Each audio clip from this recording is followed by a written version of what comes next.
Last class अपने खाली Coulomb's law के ऊपर बात किए थे, थोड़ा सा बात किए थे, ज़्यादा बात नहीं किए थे, टाइम नहीं था अपने पास।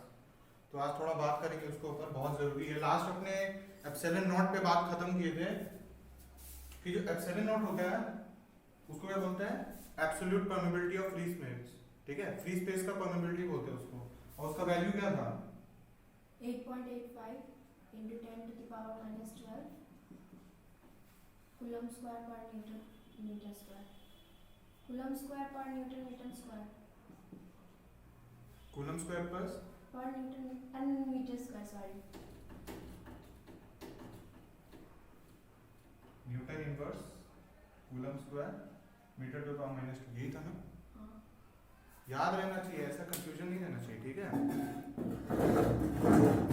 एग्जाम में कंफ्यूजन का कोई गुंजाइश नहीं है बिल्कुल भी, क्योंकि अगर थोड़ा सा कंफ्यूजन होगा मार्क्स हाथ से निकल जाएगा, क्योंकि इस यूनिट का बहुत तगड़ा मार्क्स मिलता है। ठीक है, कहीं यूनिट गलती हो गया तो टीचर छोड़ेगा नहीं, मार्क्स काटेगा बहुत जबरदस्त वाला। यूनिट बहुत इंपॉर्टेंट होता है। ठीक है, तो ये होता है absolute permeability of free space. ठीक है,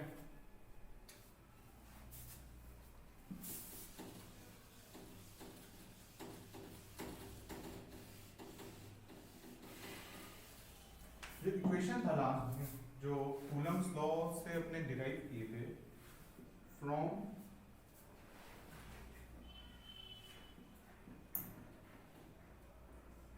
कूलम्स लॉ। ठीक है, पहले तुम समझ लो, देख लो, उसके बाद जब हम टाइम देंगे लिखने का तब लिखना, और जो हम बोलेंगे तब वो लिख लेना। तो फोर्स क्या था, जो इलेक्ट्रिक फोर्स था दो चार्ज के बीच में, उसका मैग्नीट्यूड क्या आ रहा था, के Q1 Q2 by R square. R square.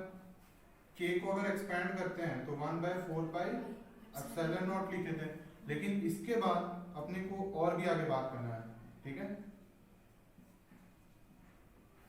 ये खाली सिंपली ऐसा इक्वेशन तभी पॉसिबल है only if the charge system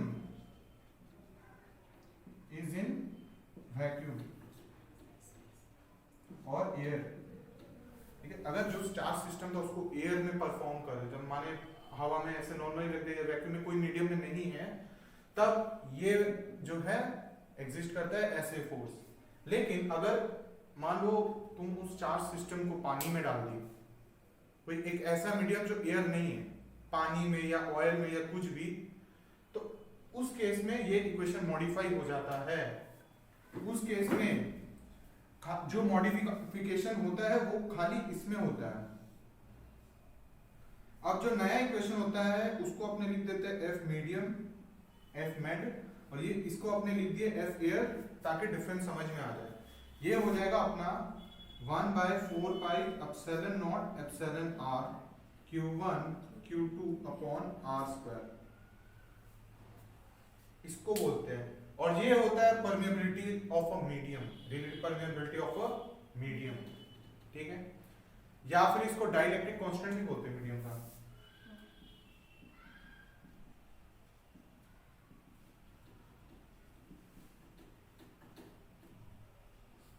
और इसको जनरली के से डिनोट कर देते हैं। ठीक है, जनरली, लेकिन सिंस इलेक्ट्रोस्टैटिक्स में हमने के इस्तेमाल कर लिए तो इसको के ई लिख देते हैं, और ये एफ ई, क्योंकि ये इलेक्ट्रोस्टैटिक फोर्स का अपने बात कर रहे थे। ठीक है, इसको बोलते हैं dielectric constant of a medium. क्यों, क्योंकि अगर किसी मीडियम में डाल देते हैं उस चार्ज सिस्टम को, तब ये फोर्स का वैल्यू ऐसा आएगा। ठीक है, इसको लिख लीजिए। और थोड़ा अगला दिन मैं कुछ चेंजेस करूंगा। फोन में चलता है ना ठीक ठाक नेट, इंटरनेट? हाँ, इंटरनेट। अगर नहीं चलता तो हॉटस्पॉट दे दूंगा तुमको, मैं डायरेक्ट क्वेश्चन का स्क्रीनशॉट भेज दूंगा। ठीक है, तो तुम वहां से क्वेश्चन देख के करना, क्योंकि मेरे को बार बार क्वेश्चन बोलना ना पड़े। ठीक है, डायरेक्ट क्वेश्चन लिखूंगे फिर अपने सॉल्व करेंगे, ऐसे टाइम बचाना अपने को। फटाफट से इसको लिख लीजिए।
ऐड भी कर सकती है for a medium with dielectric constant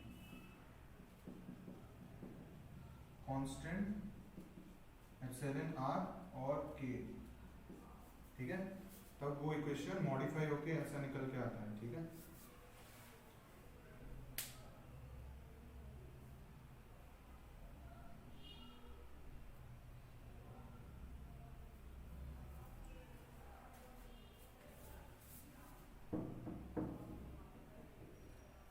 मैंने पीडीएफ भेजा था, वो पढ़ लिया था ना आपने? ठीक है। उसमें कुछ क्वेश्चंस नहीं होगा, कर नहीं पाओगे क्योंकि एक्चुअली वो अभी पढ़ाया नहीं है, ठीक है। वो पूरा एक ही साथ है, वो पूरा जो सॉल्यूशंस है वो एक ही साथ है, और वो पॉइंट्स भी था बहुत सारा छोटा छोटा, ठीक है। वो छोटा शॉर्ट आंसर टाइप जो रहता है ना, ये एग्जाम में पूछा जाता है बहुत बार। लिखिए। अच्छा, इसका डेफिनेशन लिख लो। Dielectric constant of a medium, dielectric constant of a medium, dielectric constant of a medium, dielectric constant of a medium is the value by which the force is reduced in that particular medium, by which the force reduced in that particular medium, reduced in that particular medium। हो गया? ठीक।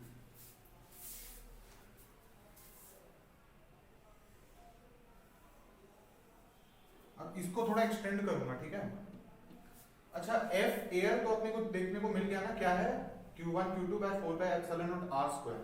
F medium को अगर मैं फिर से लिखूं,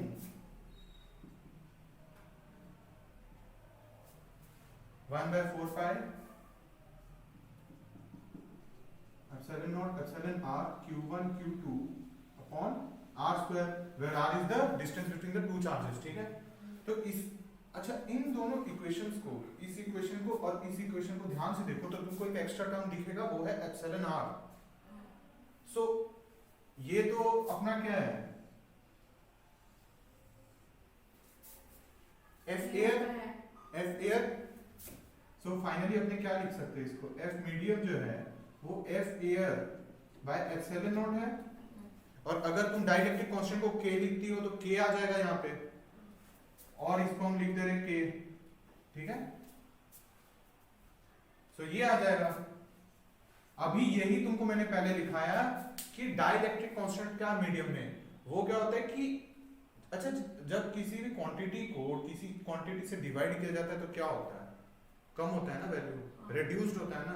तो वही लिखा है कि डाइलेक्ट्रिक कांस्टेंट वो वैल्यू है जब उस सेम सिस्टम ऑफ चार्ज को अपने एयर में रखे थे तब का अपने इलेक्ट्रोस्टैटिक फोर्स निकाल लिए, और जब उसको मीडियम में रखे तो उस मीडियम का डाइलेक्ट्रिक कांस्टेंट से डिवाइड कर दिए, वो कम हो गया, हाँ, फोर्स कम हो गया, ठीक है। वहां पे ईआर होगा, हाँ, ईआर, सॉरी, एप्सिलॉन आर के या फिर एप्सिलॉन आर, इसको dielectric constant of a medium बोलते हैं, या फिर परमिटिविटी ऑफ दैट मीडियम भी बोलते हैं, ठीक है। इससे क्वेश्चन आता है एग्जाम में, ठीक है, इससे डायरेक्ट पूछ लेता है। अगर एफ ऑफ एयर इतना है तो एफ ऑफ मीडियम क्या होगा, given that the dielectric constant of the medium is दिया रहेगा कुछ वैल्यू, ठीक है। अब के डायमेंशनलेस होता है, ये लिख लो एक बार नोट में, इंपॉर्टेंट है, स्टार मार्क देकर लिख लेना कि dielectric constant is a dimensionless value.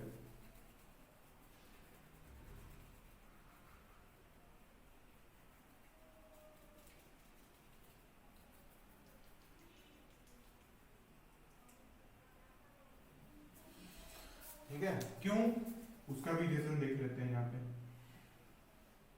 अच्छा, एक और वैल्यू होता है, उसको बोलते हैं एप्सिलॉन, ठीक है, इसको बोल देते हैं एप्सिलॉन नॉट एप्सिलॉन आर। एक नया वैल्यू है, ठीक है। ये होता है absolute permittivity of that medium. Absolute permittivity of that medium, ये याद रखना, हम इसको रिलेटिव परमिटिविटी बोलेंगे, रिलेटिव परमिटिविटी बोलेंगे, रिलेटिव परमिटिविटी।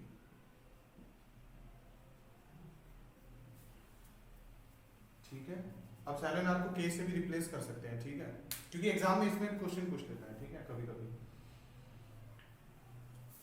अब अगर इस इक्वेशन को एनालाइज करोगे, सो इसको बेसिकली हमें क्या लिख सकते हैं, ये क्या है, एप्सिलॉन, सो क्या आ जाएगा 1/4 पाई एप्सिलॉन, ठीक है,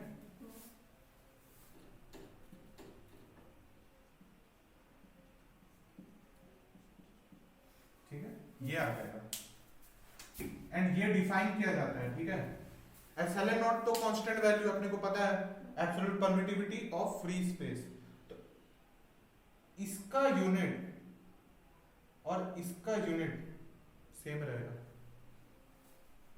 ठीक है, क्योंकि एप्सिलॉन आर पहले ही बोल दिए कि वो डायमेंशनलेस है, ठीक है। एक्चुअल में इस इक्वेशन का मतलब क्या है वो बताते हैं। एप्सिलॉन आर क्या है, रिलेटिव परमिटिविटी, रिलेटिव परमिटिविटी, ठीक है। ये क्या है, permittivity of free space, absolute permittivity of free space, ठीक है, और ये है relative, relative permittivity of that medium. Epsilon है, ई नहीं है, एप्सिलॉन है, और ये एप्सिलॉन नॉट है, ये एप्सिलॉन आर है, इसको नीचे ले रहा है, ठीक है, इक्वेशन में डिवाइड कर दिया। ये क्यों लिखा है, इसको तुम रिफ्रैक्टिव इंडेक्स की तरह सोचो, किसी भी मीडियम का रिस्पेक्ट में निकालते हैं अपने, हाँ, उसके रिस्पेक्ट में निकालते हैं, ठीक है, क्योंकि अपने को एब्सोल्यूट वैल्यू निकालना बहुत मुश्किल होता है, ठीक है, किसी भी चीज का एब्सोल्यूट वैल्यू निकालना मुश्किल होता है, लेकिन जो रेशियो होता है वो निकालना आसान रहता है अपना, ठीक है। सो सिंस एप्सिलॉन आर क्या रिलेटिव है, एप्सिलॉन नॉट कांस्टेंट है, रिलेटिव निकाला जा सकता है, कैसे, ये एक्सपेरिमेंट करके, F air, F medium, epsilon R निकल गया, तो अपने को उस मीडियम का एब्सोल्यूट परमिटिविटी भी मिल जाता है इस इक्वेशन से, ठीक है। तो ये इक्वेशन भी बहुत इंपॉर्टेंट है, लिख लो इसको, बहुत इंपॉर्टेंट है।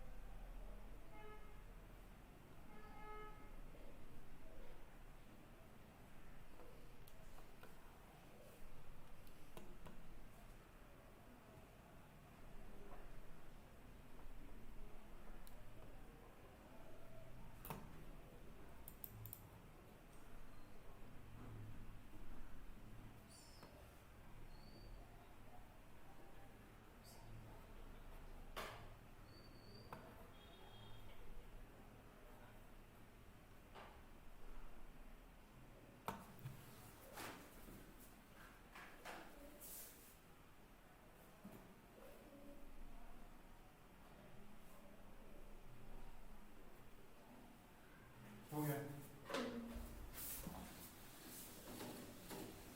अब अपने एप्सिलॉन आर का वैल्यू कुछ मटेरियल के लिए निकाल रखे हैं, वो याद रख लेना थोड़ा बहुत, ठीक है, वो इम्पोर्टेंट है, क्योंकि जनरली ये पूछ लेता है। Dielectric constant of water air 1 होता है, जो डाइलेक्ट्रिक कांस्टेंट होते हैं के, वाटर के लिए क्या होगा 1, ठीक है, 80 सॉरी, पानी के लिए 80 होगा, हवा के लिए होगा 1, और कंडक्टर के लिए इनफाइनाइट,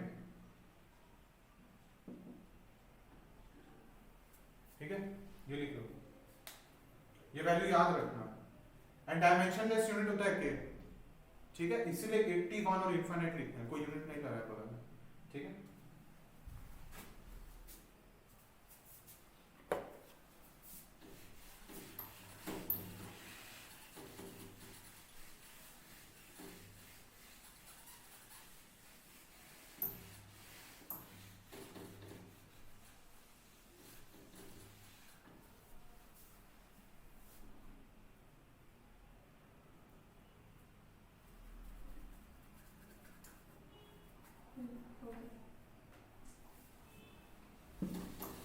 अच्छा एक पॉइंट लिख लेना वहां पे, जो इलेक्ट्रोस्टैटिक फोर्स होता है ना वो होता है conservative in nature. Electrostatic force is conservative in nature. ये भी कभी कभी एमसीक्यू में पूछ लेता है, इलेक्ट्रोस्टैटिक फोर्स क्या कंजर्वेटिव है नेचर में? Electrostatic force is conservative in nature. अभी तुमको ये शायद टर्म्स का मतलब नहीं समझ में आएगा, लेकिन धीरे धीरे जब अलग अलग चैप्टर्स में जाएंगे, कैपेसिटर जो अलग अलग जो चैप्टर है, कैपेसिटर है फिर इंडक्टर है, वो सब में तुमको समझ में आएगा के एल ये सब क्या होता है। ठीक है, अभी नहीं समझ में आएगा, अभी तुमको सिर्फ नाम याद रखना है, डाइलेक्ट्रिक कांस्टेंट।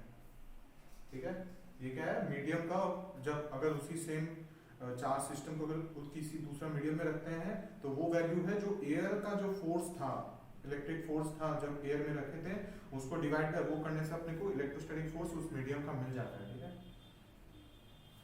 एक और लिखो, कूलम्स लॉ ओबे, कूलम्स लॉ ओबे Newton's third law of motion. Coulomb's law ओबे Newton's third law of motion.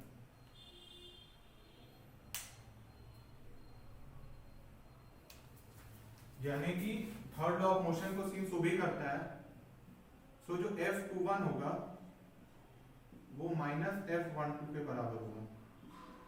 और मॉड्यूलस ले लिए क्योंकि अपने को मैग्नीट्यूड दिखाना है, क्योंकि Newton's third law of motion में क्या होता है, डायरेक्शन ऑपोजिट होता है फोर्सेस का जो लग रहा है, ये मैग्नीट्यूड दोनों का सेम होता है। F12 का मतलब क्या हो गया, अगर एक चार्ज ये है चार्ज 1, ये चार्ज 2 है। ठीक है, चार्ज 1 जो चार्ज 2 पे फोर्स लगाया और जो चार्ज 2 चार्ज 1 पे फोर्स लगाया। चार्ज 1 चार्ज 2 पे लगाया एंड चार्ज 2 चार्ज 1 पे लगाया। ठीक है, अच्छा F2 का F12 F21 का डायरेक्शन क्या होगा? 1 जो 2 पे लगाया है यानी कि इस साइड। किस साइड? इस साइड। हाँ है ना, मतलब वो उसके नेचर पे डिपेंड करता है ना, नेचर पे भी डिपेंड करता है, लेकिन चार्ज इस चार्ज पे होगा ना फोर्स का डायरेक्शन। हाँ और इसकी इक्वेशन में इस चार्ज पे होगा। हाँ ठीक है, तो ये इंपॉर्टेंट है, ये भी लिख लो। ठीक है, तुम एग्जाम में जितना ज्यादा इक्वेशंस यूज करोगी एक्सप्लेन करने के लिए उतने बेटर है। जैसे तुम लिख दी कि Newton's law of third motion is followed by Coulomb's law. ठीक है, लेकिन ये अगर तुम नहीं लिखी तो टीचर तुम्हारा स्टेटमेंट शायद ही पढ़े, क्योंकि हड़बड़ में सब हरी में चेक करता है। अगर तुम ये लिख दी ना, ये डायग्राम बना के कि अगर चार्ज 1 है चार्ज 2 है then F21 equal to minus of वो स्टेटमेंट के साथ, तो तुमको गारंटेड मार्क्स दे देगा टीचर। ठीक है, WB में क्या होता है, थोड़ा टीचर लोग कंजूसी करता है मार्क्स देने में, बाकी बोर्ड में दे देता है, लेकिन वो लोग क्या चाहते हैं, मैं फिजिक्स अच्छा से आता हूँ।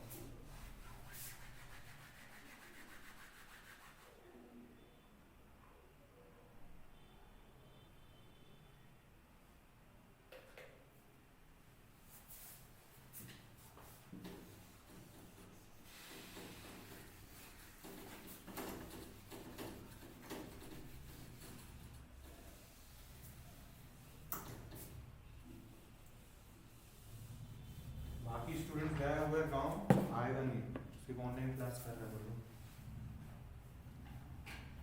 एक क्वेश्चन कर दे क्या पहले कि आगे बढ़ाए। ठीक है, पहले लिख लेते हैं, एक पॉइंट लिख लो।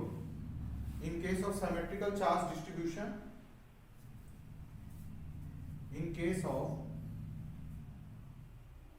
Symmetrical charge distribution, in case of symmetrical charge distribution, the net force is zero. The net force is zero on a test charge.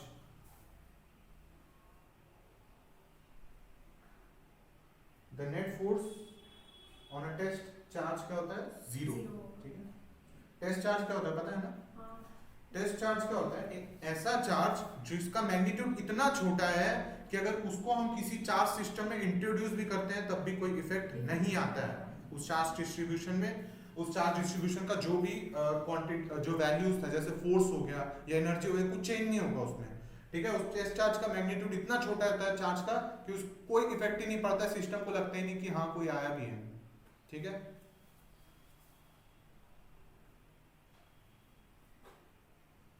अब तुमको जो लिखा है सिमेट्रिकल चार्ज डिस्ट्रीब्यूशन, उसका मतलब पता है? सिमेट्रिकल चार्ज डिस्ट्रीब्यूशन का मतलब क्या हो गया, कुछ सिमेट्री रहता है, जैसे सर्कुलर हो गया, सर्कुलर चार्ज डिस्ट्रीब्यूशन हम दिखाते हैं, जैसे फॉर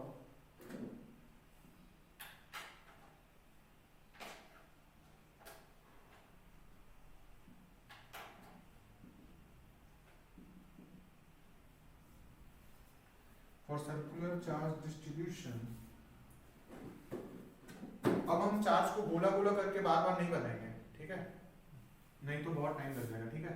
सर्कुलर चार्ज डिस्ट्रीब्यूशन कुछ ऐसा रहता है, मान लो कोई पॉजिटिव चार्ज है,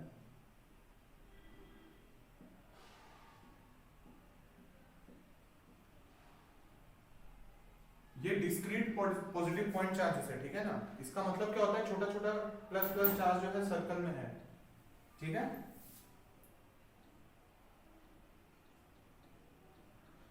इमेजिन कर लेना ऐसा, ठीक है। ये क्या है, सिमेट्रिकल है ना, डायमीटर के अबाउट सिमेट्रिकल है, ठीक है। अगर तुम यहाँ देखते हो तो सेम, यहाँ देखते हो तब भी सेम।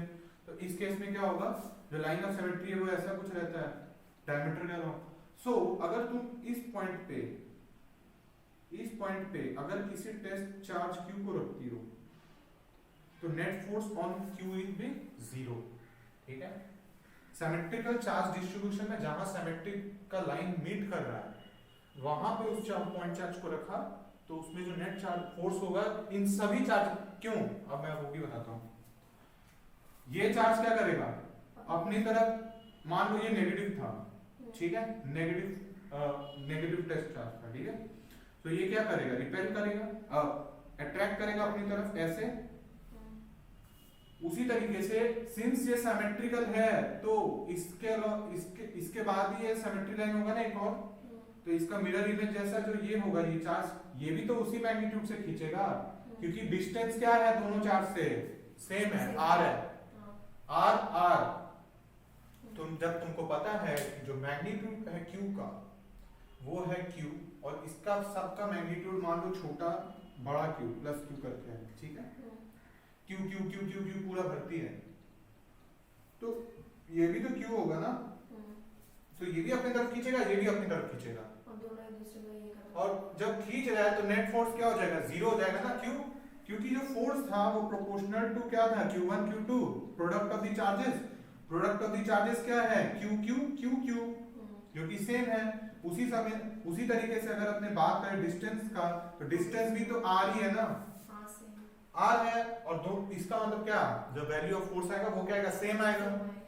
इस डायरेक्शन में क्या हो गया, नेट फोर्स 0 हो गया। उसी तरीके से इस सारा डायरेक्शंस में जो होगा नेट फोर्स 0 होगा, इस तरीके से कैंसिल ऑफ हो जाएगा, ठीक है। इसको लिख लो।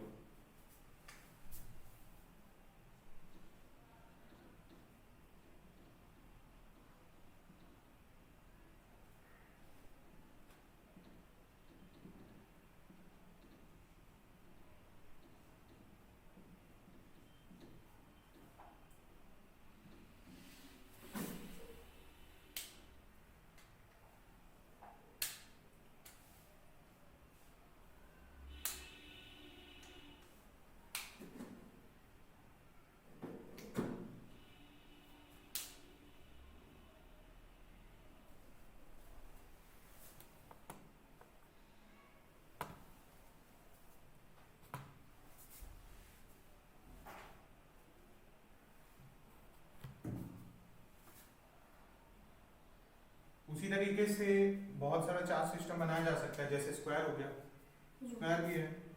मान लो 4 चार्ज है, 4 चार्जेस आर देयर, जो स्क्वायर बनाता है, ठीक है। ये इमेजिनरी लाइन ड्रॉ कर दिए ताकि तुमको देखने में आसानी हो, ठीक है। स्क्वायर तो नहीं लग रहा है लेकिन समझ रहे हैं, ठीक है। ये साइड हो गया A, तो ये भी साइड हो जाएगा A, ओके। तो ये साइड हो गया। अच्छा, इसका सिमेट्री का सिमेट्रिकल लाइंस कौन सा होता है इस स्क्वायर का, डायगोनल्स होता है, ठीक है। तो डायगोनल्स जहां पे मीट कर रहा है, अगर वहां पे एक टेस्ट चार्ज को रख दिए तो उसका नेट फोर्स 0 आएगा, तो यहाँ पे भी जो F नेट होगा वो होगा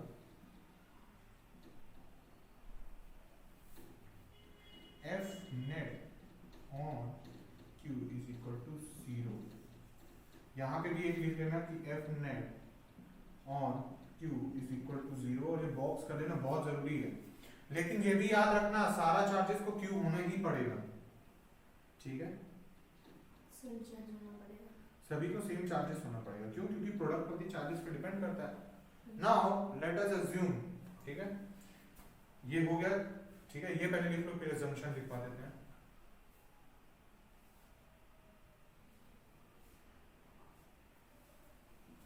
for square charge distribution,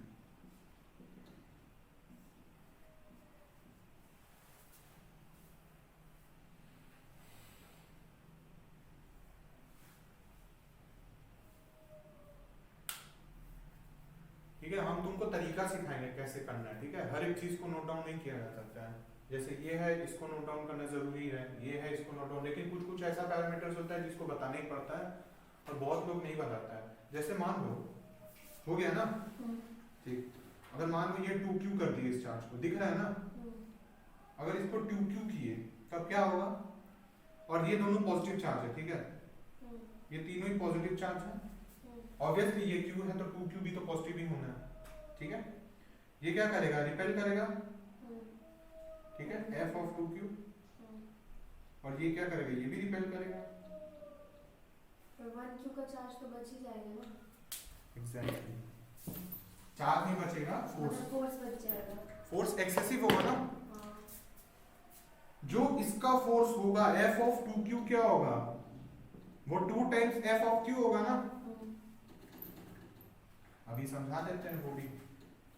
f of q का वैल्यू क्या है, f ऑफ q का वैल्यू क्या आएगा, q1 q2 बाय डिस्टेंस मान लीजिए r था, ठीक है, तो ये भी r ही होगा ना, ऑब्वियसली a बाय रूट 2 है r, ठीक है, लेकिन a बाय रूट 2 नहीं लिख रहे हैं, टाइम वेस्ट नहीं करना बिल्कुल भी, ठीक है, तुमको डिस्टेंस बस ऐसे ही बता दिए। तो इसका वैल्यू क्या हो गया, q1 q2 upon r square. उसी तरीके से f ऑफ 2q क्या होगा, 2q q छोटा q, ठीक है, टेस्ट चार्ज को लिए क्योंकि टेस्ट चार्ज के ऊपर ही कैलकुलेट कर रहे हैं ना, लेकिन अगर तुम इसका इसके ऊपर निकालोगी तो वो q हो जाएगा और डिस्टेंस 2r का होल स्क्वायर हो जाएगा, ठीक है, ये हो जाएगा r स्क्वायर। अब इससे क्या डिराइव हुआ कि f of 2q is equal to 2 times f of q, इससे ये निकल के आया ना, सिर्फ 2 एक्स्ट्रा दिख रहा है और q बाय r स्क्वायर तो यही है, यही है सेम पूरा वैल्यू ये, ठीक है। तो एग्जाम में ऐसा क्वेश्चन भी पूछता है, बोला कि मान लो हम चार्ज को डबल कर दिए तो वैल्यू क्या होगा फोर्स का, 2 टाइम्स हो गया, एक चार्ज को हम 2 टाइम्स बढ़ा दिए तो नया फोर्स का जो वैल्यू होगा वो पुराने फोर्स के टर्म्स में कितना होगा, वो 2 टाइम्स हो जाएगा। अगर बोला कि डिस्टेंस को हम 2 टाइम्स कर दिए तो फोर्स कितना टाइम्स डिवाइड हो जाएगा, 4 टाइम्स। F क्या हो जाएगा, F equal to q1 q2 by 4r square हो जाएगा। तो उस समय क्या लिखेंगे, f of 2q equal to fq by 4, ठीक है। तो ऐसा क्वेश्चन पूछ देता है, एंट्रेंस में भी पूछता है कभी कभी। उसी तरीके से तीसरा चार्ज डिस्ट्रीब्यूशन की अपने बात कर सकते हैं, वो है ट्रायंगल।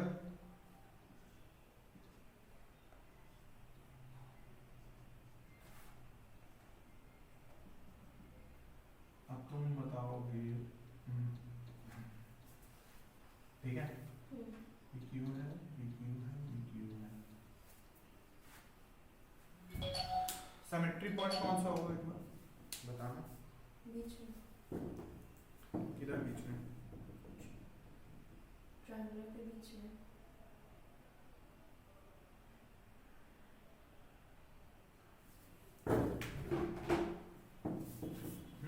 ट्रायंगल के बीच में कैसे होगा,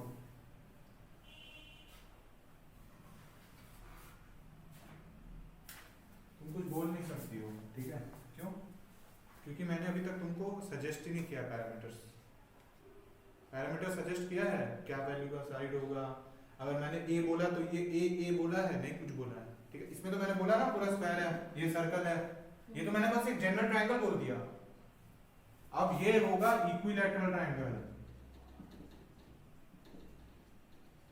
ठीक है, जो तुम बता रही हो वो है इक्विलैटरल ट्रायंगल, और इक्विलैटरल ट्रायंगल में यहां पे होता है कोई सिमेट्री पॉइंट, एंगल बाइसेक्टर पे, ठीक है, क्योंकि ये सारा एंगल तो 60 डिग्री है और एंगल बाइसेक्टर 30 30 30 एंड सेम ये हो जाता है, ठीक है। अच्छा, तो यहाँ पे जो Q होगा वो F नेट ऑन Q क्या हो जाएगा 0। लेकिन एग्जाम में पता है क्या करेगा, जो अभी तुमको बताया ना कि इसको 2Q कर दिए, इसका डिस्टेंस आगे पीछे कर दिए, उसमें सेम यही करेगा, बोलेगा इक्विलैटरल ट्रायंगल नहीं है, ठीक है, बोल दिया यहाँ पे एंगल 20 है, वहां पे एंगल 50 है, यहाँ पे एंगल कुछ 130 है, तब तुमको क्या करना, कंपोनेंट ऑफ फोर्स लेना पड़ेगा, तब इक्वेशंस ये नहीं होगा क्योंकि वो इक्विलैटरल ट्रायंगल में ही ये पॉसिबल है, ठीक है, ये इक्विलैटरल ट्रायंगल में पॉसिबल है। और अगर इसको डिस्टॉर्ट किया जाता है किसी भी तरीके से, मान लो ये साइड थोड़ा लंबा, ये साइड थोड़ा छोटा, ये और लंबा, तो ये इक्वेशन वैलिड नहीं होगा, उस समय तुमको निकालना पड़ेगा दूसरा तरीका से, ठीक है, वो भी हम बता देंगे कैसे, इसको भी लिख लो।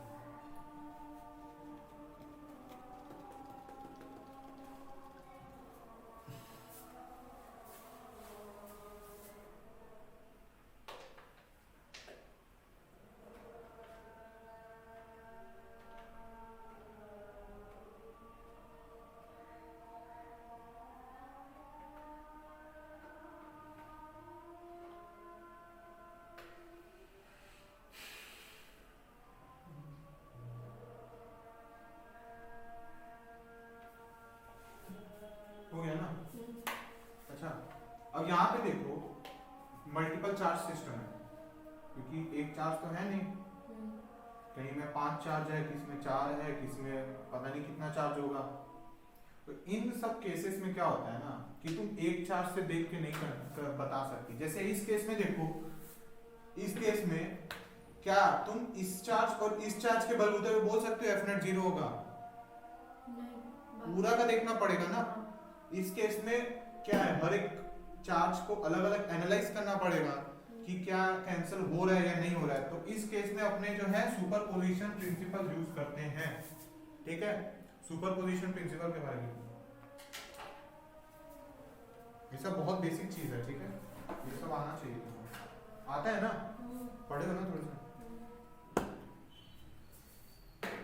In case of charge system involving more than two charges, in case of charge system involving more than two charges, in case of charge system involving more than two charges, net force is calculated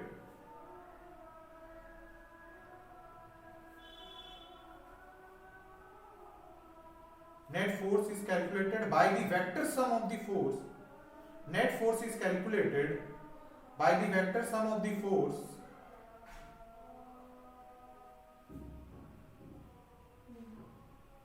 acting on a charge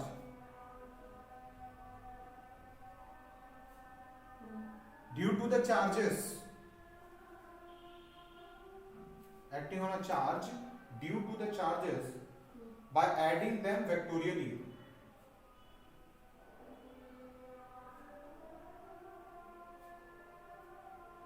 इसी को बोलते हैं superposition principle. आपने इसमें vectorially add नहीं किए इतना देरी में, क्यों? क्योंकि क्या है, वेक्टर्स जब 180 डिग्री पे होता है तब उनको ऐसे नॉर्मली ऐड करने की जरूरत नहीं, डायरेक्ट कैंसिल कर सकते हैं, माइनस प्लस कर सकते हैं। लेकिन अगर वेक्टर्स एंगल पे है कहीं पे, वहां पे वेक्टर इक्वेशन यूज करना पड़ेगा, ठीक है।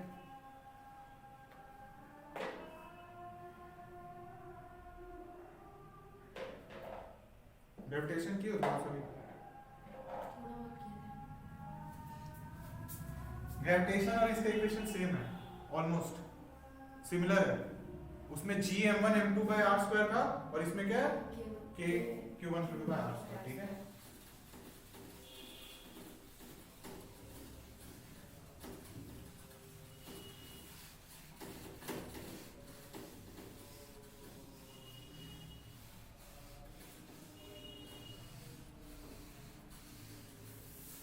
क्वेश्चन क्या होता है इस पे, आसान क्वेश्चन है, कोई है क्या? अच्छा,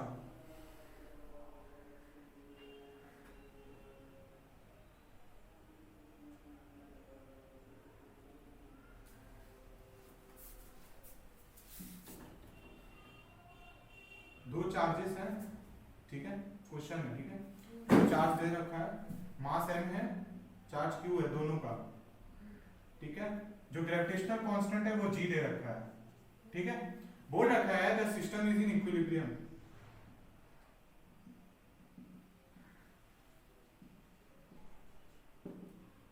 the system is in equilibrium, find out q by m ratio,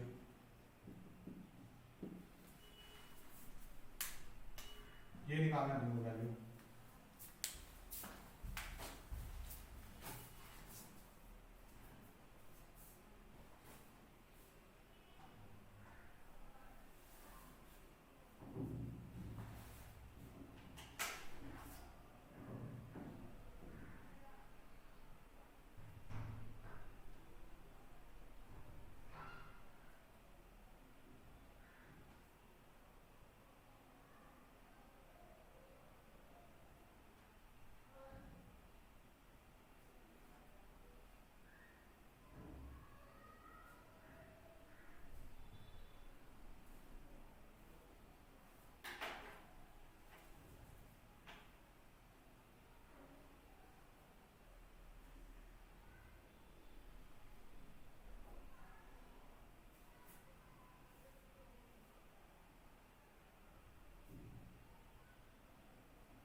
देखना हो जाना चाहिए था, दो लाइन का आंसर है।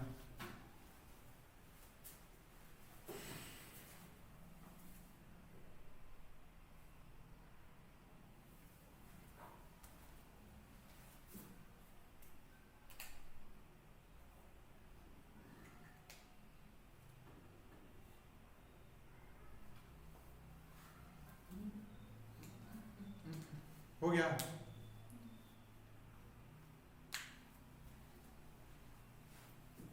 हम लोग गूगल क्लासरूम एक तो बनाएंगे, उसमें पीडीएफ पे पीडीएफ भेजेंगे, वो पढ़ना है, ठीक है।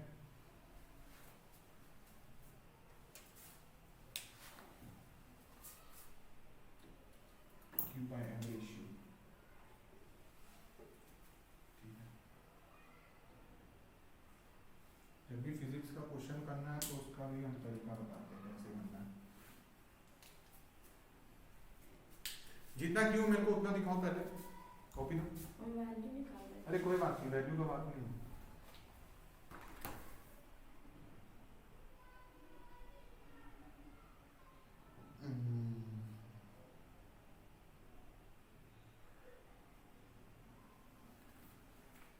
हर समय ऐसा तुक्का नहीं चलता।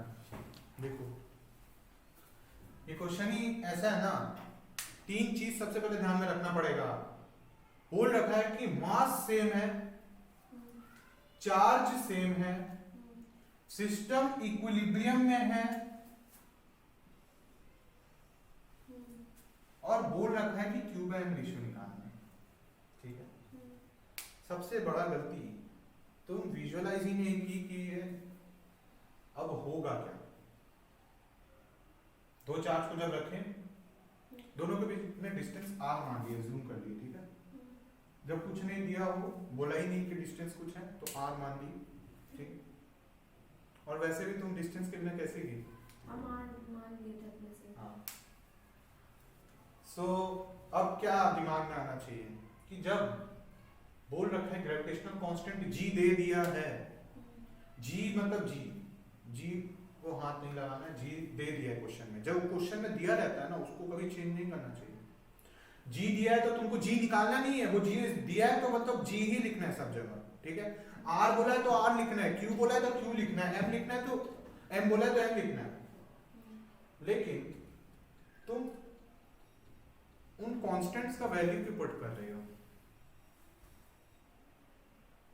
कांस्टेंट्स का वैल्यू कभी पुट नहीं करते हैं, ठीक है, ऐसे नहीं पुट करते हैं। और जब खास करके जब ऐसा कुछ क्वेश्चन दिया है, ठीक है, वो तो बोर्ड्स में होता है कि हाँ करना पड़ता है, लेकिन लास्ट में जाके अगर तुम सारा कांस्टेंट का वैल्यू पुट करोगी तो बेस्ट रहेगा, क्योंकि क्या होता है ना, लेस क्लटर्ड रहेगा। जैसे तुम अपना इक्वेशन ध्यान से देखो, कितना बड़ा सा अजीब सा लग रहा है, तुमको कुछ क्लियरली दिमाग में आएगा नहीं।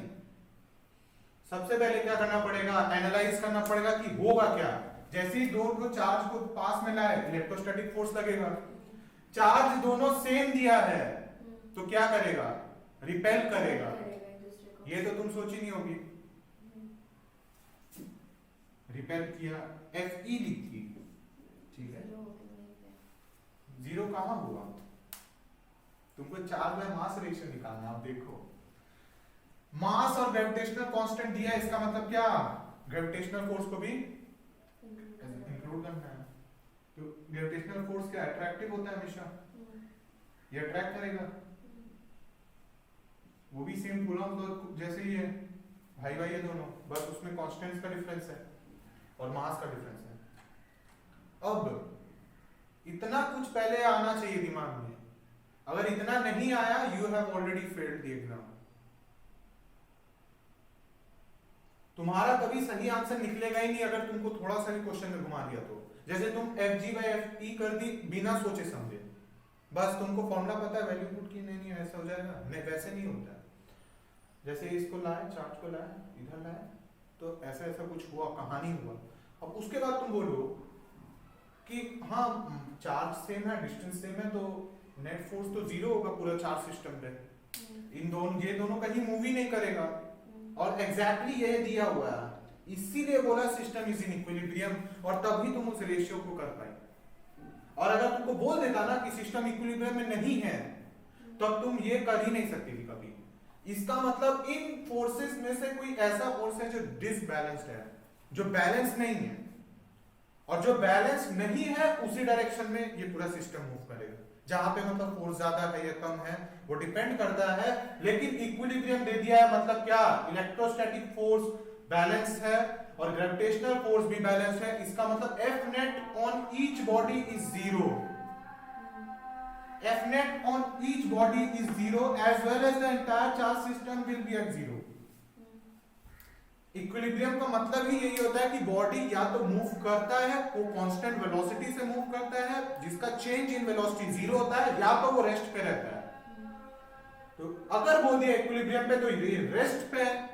एंड सिंस ग्रेविटेशनल फोर्स और इलेक्ट्रोस्टैटिक फोर्स के अलग अलग डायरेक्शन में है, तो क्या बोलेंगे, दोनों बैलेंस होना चाहिए। अगर मान लो इलेक्ट्रोस्टैटिक फोर्स ज्यादा होगा तो जो चार्ज है वो उस डायरेक्शन में मूव करेगा, लेकिन बोल दिया इक्विलिब्रियम में है, एक ही जगह में बैठा हुआ है, तो इन दोनों को बैलेंस होना पड़ेगा। दिस इंप्लाइज, सिंस, एग्जाम में ऐसे लिखना पड़ेगा, the system is in equilibrium, ठीक है, लिखो मत, पहले देखो, Fg must be equal to Fe, और ऑब्वियसली ऐसे साइन पुट करना पड़ेगा, ठीक है। अब सिंपली जो कर रही थी वो करना पड़ेगा। Fg क्या हो जाएगा, Gm1 m2,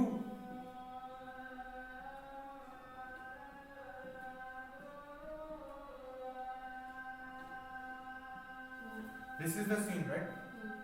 r square cancel off, mass by q by m का रेशियो निकालना है। सिंपल, हम g और k लिखे हैं, तुम पूरा ही एक्सपैंड कर दी, उसका जरूरत नहीं है अभी। ये देखो कट गया, इसके बाद क्या आएगा, q बाय m, gm नहीं होगा, हाँ g बाय k होगा, और ये प्लस माइनस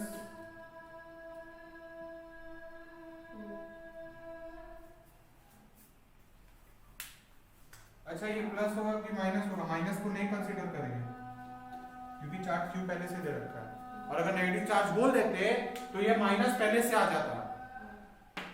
यहाँ पे माइनस क्यू लिखते हैं हम, क्यू नहीं लिखते। अगर तुमको बोला माइनस क्यू तब तुमको नेगेटिव एज्यूम करना, वरना अगर क्यू दे रखा है तो तुमको ये एज्यूम करना ये पॉजिटिव है। तो रूट ऑफ जी बाई के, क्योंकि चार्ज कभी नेगेटिव होगा नहीं अभी इस केस में, मास कभी नेगेटिव होता नहीं, उस केस में आंसर अपना ये आएगा। This is the answer. And अपने अभी तक k का वैल्यू सब्स्टिट्यूट क्यों नहीं किए? क्योंकि अभी तक अपने को g का वैल्यू सिर्फ g दे रखा है, g सिंबल दिया है, वैल्यू नहीं दिया। वेरिएबल है ना, इसको मान लो किसी दिन हम बोल दिया 2 है, तुम किसी और प्लेनेट में चले गए, उसमें g का वैल्यू 2 है या 3 है या कुछ ऐसा वैल्यू है, तब उस केस में g का चेंज हो जाएगा। लेकिन तुमको इतना नहीं सोचना है, तुमको बोल दिया g तो g, बाकी इसका तुम वैल्यू अब लास्ट में पुट करोगी तो एक्सेप्टेड है, ठीक है। और ये क्या होगा? कूलम पर केजी, ठीक है, कूलम केजी इनवर्स जो है। ऐसे किया जाता है क्वेश्चन, और ये सबसे बेसिक क्वेश्चन है, सबसे मतलब लोएस्ट लेवल का क्वेश्चन। इसको देखो किस तरीके से किया, ठीक है। बाकी हमको नहीं पता क्या कराता है, लेकिन बहुत बच्चा लोग को जो इक्वेशन बनाना ही नहीं आता है। जैसे तुम ऐसे अचानक से कर दी, वो तुक्का में निकल, अभी तुक्का में निकलेगा, एग्जाम में फिर नहीं निकलता है, तब ना बोलते हैं कि गलत हो गया सर। ऐसे किया जाता है। स्टेप्स को समझा करो कि हाँ बोल रखा है, और हर एक लाइन का मतलब ही अलग होता है।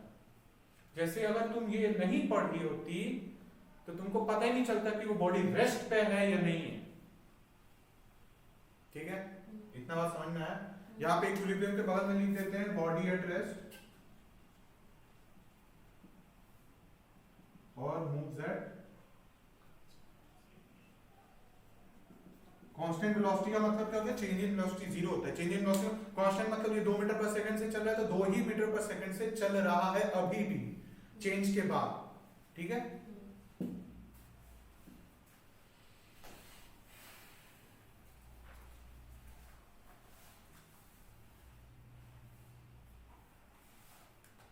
हम सोचे थे तुमको इलेक्ट्रिक फील्ड लाइन भी कराएंगे, लेकिन उतना टाइम मेरे को लगता नहीं जाएगा, ठीक है। चलो कर लेते हैं, भी ये करना जरूरी है, नहीं किया जाएगा तो सिलेबस नहीं खत्म होगा। क्योंकि कॉन्सेप्चुअली सिलेबस खत्म करना और रश में सिलेबस खत्म करना दोनों में फर्क होता है। अगर तुम 80% सिलेबस कंप्लीट करके जाती हो तो तुम कम से कम इतना श्योर होना चाहिए कि 80% हमको आता है, और 80% हम सही करके आएंगे एग्जाम में पूरा, rather than कि तुम उस 20% के चलते अपना पूरा 80% खराब कर दोगे, तो ये घट जाएगा तुम्हारा। समझदारी किसमें है कि 80% को पूरा 100% किया जाए, या 20% का चक्कर में 80% भी खराब कर दिया जाए। 80% अगर तुम किए हो तो उसको पूरा 100% श्योर शॉट कर लो कि हाँ ये आएगा तो हम इस चैप्टर से एक भी क्वेश्चन नहीं छोड़ेंगे, ऐसा करना पड़ता है। और हम बता रहे तुम लोग के पास सॉल्व करने का ज्यादा टाइम नहीं है, तो जितना हो सके सॉल्व करो, जैसे जैसे हम पढ़ा रहे हैं, जैसे जैसे हम क्लास में बढ़ रहे हैं वैसे वैसे सॉल्व करते जाओ घर में। और बिल्कुल आराम का टाइम खत्म है, तुम लोग का क्रूशियल टाइम है। इस टाइम में जो गलती करेगा वो भुगतेगा बाद में। लिख लो इसको फटाफट से।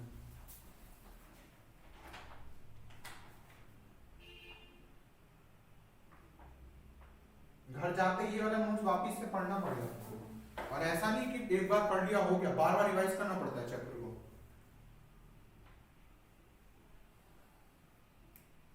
ये क्वेश्चन क्लासिक क्वेश्चन है जो हम हमेशा करवाते हैं ये क्लास में, क्योंकि ये क्वेश्चन करने से ही ना एक पर्सपेक्टिव मिलता है कि किस तरीके से क्वेश्चन को किया जाता है धीरे धीरे।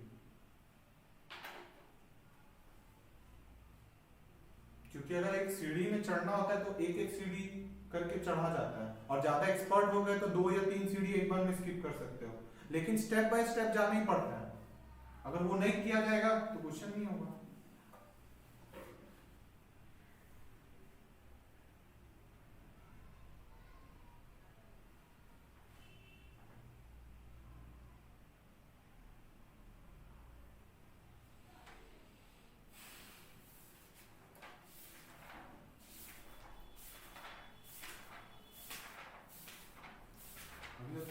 चल रहा है तो आराम से करना चाहिए।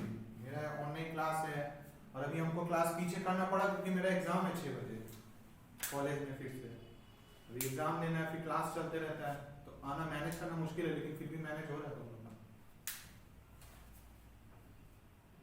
तो तुम लोग के पास तो पूरा दिन पड़ा रहता है, ठीक है, वो कंप्लीट वैसा उस टाइम का फायदा उठाओ।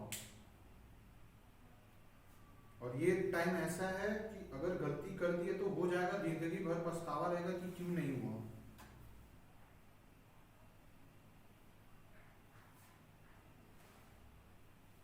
ठीक है, एक गलत डिसीजन से पूरा करियर खराब भी हो सकता है, लेकिन उस खराब करियर को बनाने के लिए जो मेहनत लगता है वो अलग लेवल का लगता है। कीजिए, हो गया ना। यूनिट को मत भूलना बिल्कुल भी। लास्ट में अगर तुम बोल दिया कि हाँ ये यूनिट गलत है, तब यूनिट मतलब तुम ये यूनिट ही नहीं लिखी तो एग्जाम में मार्क्स कट जाएंगे, क्योंकि क्यू बाय एम का अच्छा रेशियो में तो ऐसे यूनिट नहीं आता है ना, रेशियो जब करते हैं तो वो तो सेम क्वांटिटी का रेशियो करने से नहीं आता है ना। हाँ। जैसे मीटर बाय मीटर तब वन होता है, ये अलग अलग है, चार्ज और मास है, ठीक है। अब ये भी, इसमें भी बहुत बच्चा लोग गलत करके आए, रेशियो नहीं होगा, यूनिटलेस के का तरह यूनिटलेस होगा, ठीक है। फिजिक्स ऐसा नहीं होता है, फिजिक्स होता है सभी को जोड़ के एक साथ किया जाता है, ठीक है। सारा कॉन्सेप्ट एक साथ, जैसे इक्विलिब्रियम का कॉन्सेप्ट लग गया यहाँ पे, बॉडी रेस्ट पे है, मैकेनिक्स का कॉन्सेप्ट है, ठीक है। मेन प्रॉब्लम था तुम लोग का जो लाइव क्लास में आएगा नहीं आएगा, किसी का कोई प्रॉब्लम चल रहा है वो सब, ठीक है, वही दिक्कत है। वो लोग बाहर गए हैं, लाइव में नहीं है, उसी के चलते प्रॉब्लम हो रहा है, वरना पूरा तुम लोग का वो पूरा क्वेश्चन डिस्ट्रीब्यूट कर देते हैं इस तरीके से। लेकिन हम कल से कर दे रहे, गूगल क्लासरूम में ज्वाइन कर लेना, लिंक भेज देंगे, उसमें हम पीडीएफ भेज देंगे पहले से क्वेश्चन बना के, तो बस तुमको फोन में खोलना है, वो क्वेश्चन देख लेना कि हाँ ये क्वेश्चन है, क्लास में वो क्वेश्चन करवाएंगे अपने, ठीक है। क्योंकि वो क्वेश्चन से क्या होगा ना, कॉन्सेप्ट क्लियर होगा, जो पढ़ा रहे संग संग वो क्वेश्चंस करते करते साथ साथ सारा कॉन्सेप्ट क्लियर भी हो जाता है।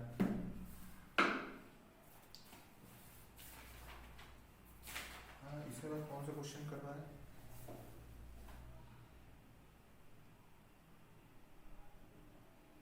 ये हम देख के क्वेश्चन फॉर्मूला बेस्ड कॉन्फिडेंस बढ़ेगा। एक जब क्वेश्चंस आसान क्वेश्चंस करने से कॉन्फिडेंस बढ़ जाता है, ठीक है।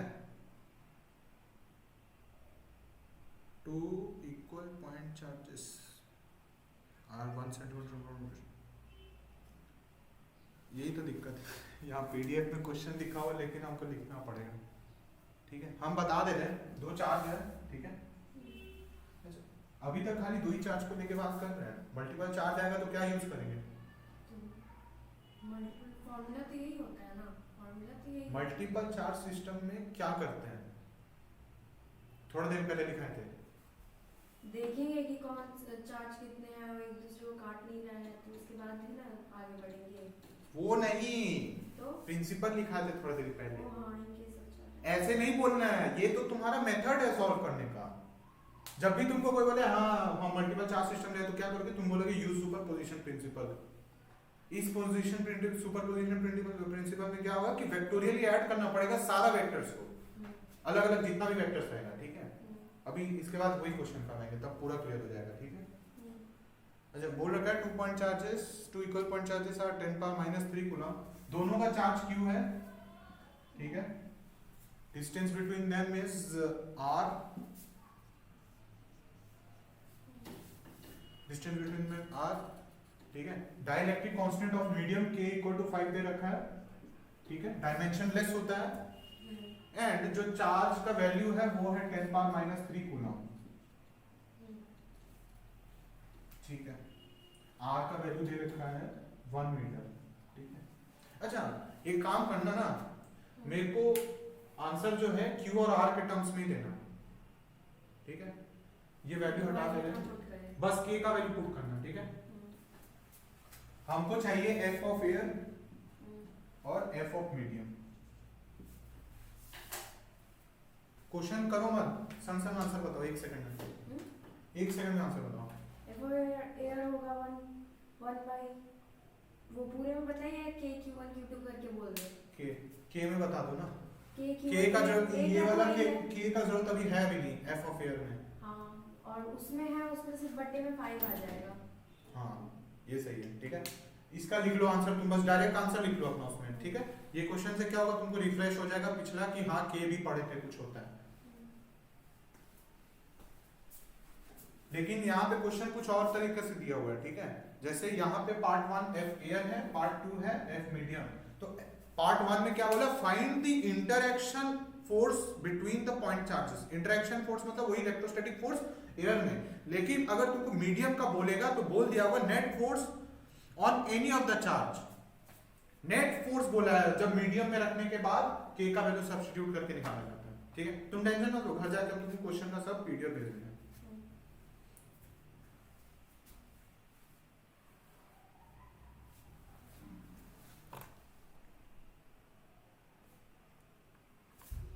इसके बाद सबसे क्लासिकल एग्जांपल है पूरा इलेक्ट्रोस्टैट्स में, पूरा दुनिया में यही पढ़ाता हूँ मेरे ख्याल से। ये क्वेश्चन तो तुमको कहीं ना कहीं मिल ही जाएगा, चाहे वो बोर्ड्स हो चाहे ना हो।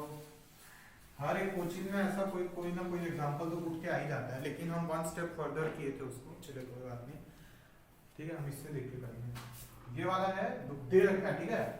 हम बता रहे क्या दिए क्वेश्चन में, ये वॉल है, ठीक है। ये होता है अपना एक इमेजिनरी लाइन बोल दी, ठीक है। ये सॉरी सिमेट्रिक लाइन है, ठीक है। यहाँ पे स्ट्रिंग से दो चार्ज टंगा हुआ है, ठीक है। ये एंगल थीटा है, ये एंगल थीटा है, ये चार्ज क्यू है, इसका मास m है, ओके। ये लेंथ है l है, ओके। तुमको क्या निकालना है, the value of theta, find theta. Theta क्या होगा, स्ट्रिंग का टेंशन में इंक्लूड करेंगे। हम नहीं बताएंगे, पहले तुम खुद से करो। पहले क्वेश्चन लिख लो, अभी तुमको देखना पाँव में तुमको बताएंगे कितना गलती करते हो। तुमको पता चलेगा कि तुम लोग कितना गलत तरीका से सॉल्व करते हो क्वेश्चन को, ठीक है।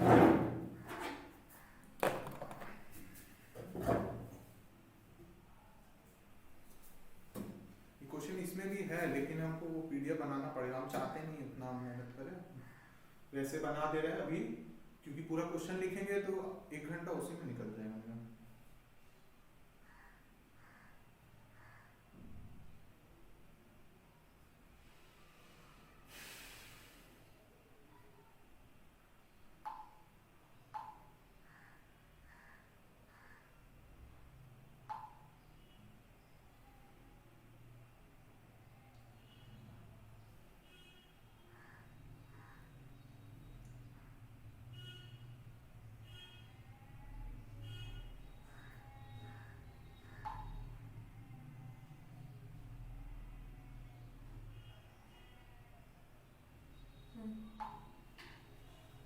हो गया, कर लो इसको, क्वेश्चन को एक बार करो, क्योंकि जब तक तुम अपना कॉपी में अपना आंसर नहीं देखोगे कि तुम क्या गलत की थी, तब तक तुमको नहीं समझ में आएगा। करो।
इसी चक्कर में अपने को ये क्लास पीछे करना पड़ा था। 6 बजे मेरा मैथ्स एग्जाम है।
वैल्यू निकलेगा, इलेक्ट्रोस्टैटिक फोर्स बाय mg का जो वैल्यू निकलेगा उसके हिसाब से थीटा निकल जाएगा फिर।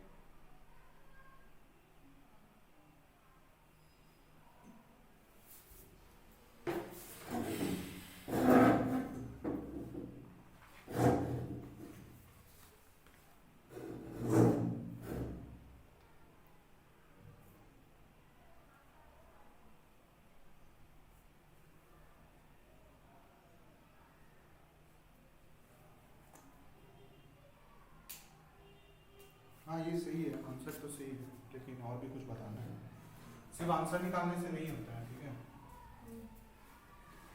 तरीका सिखा रहे हैं, ठीक है, आंसर तो सही निकल गया है। सबसे पहला बात जो तुमको है ना, सबसे पहला बात जो समझ में आना चाहिए वो ये है कि थीटा और थीटा क्यों है, क्यों? क्योंकि ये दोनों चार्ज सेम है, इलेक्ट्रोस्टैटिक फोर्स भी जो होगा वो सेम ही लगेगा दोनों पे, ये उसको उधर की तरफ रिपेल करेगा, ये उसको उधर की तरफ रिपेल करेगा, लेकिन एक पॉइंट ऐसा आएगा ना जबकि उसके बाद और रिपेल नहीं करेगा, बस वहीं का वहीं रुक जाएगा। मान लो दोनों चार्ज को यहाँ से स्टार्ट किए थे, रिपेल किया रिपेल किया रिपेल किया रिपेल किया रिपेल किया, एक टाइम ऐसा आएगा आर का वैल्यू, ये जो वैल्यू है, ये जो आर वैल्यू है, ये जो आर वैल्यू है ये इतना बड़ा हो गया कि F is inversely proportional to R square इतना बड़ा हो गया कि F क्या हो गया, ऑलमोस्ट इक्विवेलेंट टू जीरो हो गया। तो क्या हो गया, नेट ऑलमोस्ट फोर्स कैसा हो गया दोनों के बीच में, ऐसे जीरो टाइप का ऐसा हो गया, ठीक है। और ये फोर्स जीरो क्यों हुआ, इसका मेन कारण है टेंशन का कंपोनेंट थीटा। अब बॉडी इक्विलिब्रियम में रहेगा, ठीक है, क्यों? क्योंकि छेड़ नहीं रहा है, apparatus बस ऐसे ही रखा हुआ है, ठीक है, इक्विलिब्रियम में। ये बात याद रखना, इक्विलिब्रियम में फोर्स, कोई भी फोर्स को, सारा फोर्सेस को मन चाह डायरेक्शन में कंपोनेंट तोड़ सकते हैं। मतलब कि अगर कोई कंपोनेंट है टेंशन मान लो, तो उस टेंशन को कंपोनेंट हम तोड़ सकते हैं अपना मन से, लेकिन जब एक बॉडी मूव करता है तो उसका कंपोनेंट जो होता है वो ऐसे नॉर्मली नहीं तोड़ सकते हैं, ठीक है। जैसे फॉर एग्जांपल अगर ये बॉडी ऐसा कुछ था, कोई ऐसा पेंडुलम से मास लटका दी, ठीक दिख रहा है ना, वो मास थोड़ा देर बाद इधर की तरफ मूव किया, ठीक है, टेंशन तो लगेगा ही, यहां टेंशन था, क्या ये टेंशन सेम है? चेंज तो हो जाएगा, टेंशन चेंज हो रहा है, क्यों? एक्सेलरेशन का डायरेक्शन किधर है?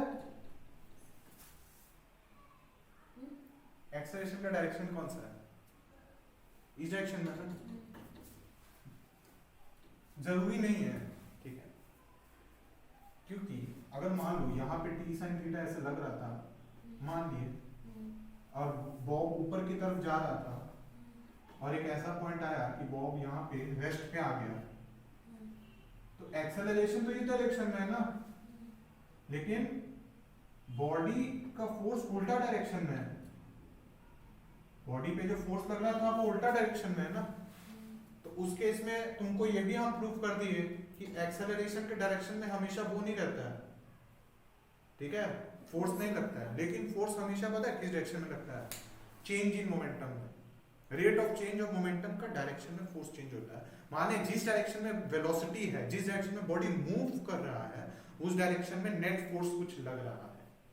एक्सेलरेशन से कभी ऐसा नहीं बोलना है कि हाँ अगर एक्सेलरेशन उस डायरेक्शन में है तो बॉडी बहुत, क्योंकि मैक्सिमम केस में क्या होता है, वेलोसिटी का जो डायरेक्शन है वो एक्सेलरेशन के डायरेक्शन के सेम ही रहता है, तो जो फोर्स रहता है वो उसी के डायरेक्शन में रहता है। लेकिन बहुत सारे केस में क्या होगा कि बॉब का क्या होगा, बॉब पे एक्सेलरेशन उस तरफ में है और लेकिन फोर्स उल्टा डायरेक्शन में लग रहा होगा, ठीक है। वो अभी ऐसा केसेस में तुमको आराम से नहीं समझ आएगा, लेकिन जब क्वेश्चन देखोगी तब पता चलेगा, ठीक है।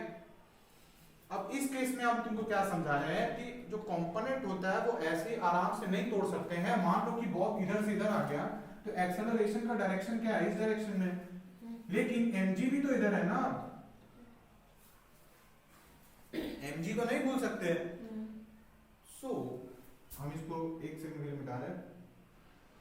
यहां पे जो एंगल अल्फा था, इस केस में तुम ये बताओ कि तुम टेंशन का कंपोनेंट तोड़ोगी या mg का? टेंशन का ना तोड़े, टेंशन का ना तोड़ेगा क्योंकि मास तो एक ही है, mg तो एक ही लगेगा।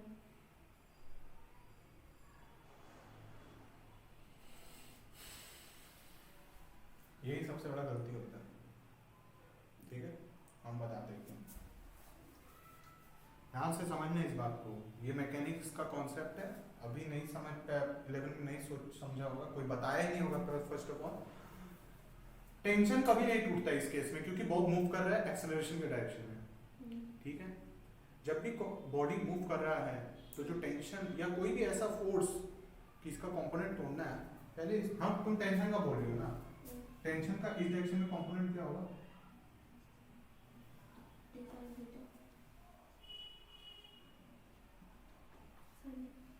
टी कॉस अल्फा, वही हम बोल रहे हैं, और इस डायरेक्शन में T sine theta, sine alpha, alpha. लेकिन आप देखो ध्यान से, एक्सेलरेशन का डायरेक्शन में कोई कंपोनेंट है? That's the main issue. जब भी एक बॉडी मूव करता है, ये तो इक्विलिब्रियम में था, इसे तुम मन चाहा कंपोनेंट तोड़ दी। सिंस यहाँ पे एक्सेलरेशन देखने को मिल रहा है, तो यहाँ पे जो कंपोनेंट होगा ना, इसको नहीं तोड़ सकते। हमेशा याद रखना कि जब भी कंपोनेंट तोड़ा जाता है मूविंग बॉडी पे, तो वो हमेशा या तो एक्सेलरेशन के डायरेक्शन में एक कंपोनेंट आ जाए, या तो एक्सेलरेशन के परपेंडिकुलर कोई कंपोनेंट आ जाए, ठीक है। उसी तरीके से इसको हम मिटा रहे हैं, ठीक है। ये कॉन्सेप्ट है, ठीक है, ये मैकेनिक्स में होता है, कोई बताता भी नहीं वैसे भी मैकेनिक्स में, हमको महीना लग गया था समझने में ये हो क्या रहा है, क्यों mg का ही क्यों तोड़ रहे हैं, mg का ही क्यों तोड़ रहे, टेंशन का क्यों नहीं तोड़ रहे। लेकिन इस केस में टेंशन का तोड़ दिए, तो इसमें कंफ्यूजन हो जाएगा। अगर तुमको ये चीज कोई नहीं बताएगा तो तुम नहीं सीख पाओगे, ठीक है। mg का कंपोनेंट हमको बताइए प्लीज।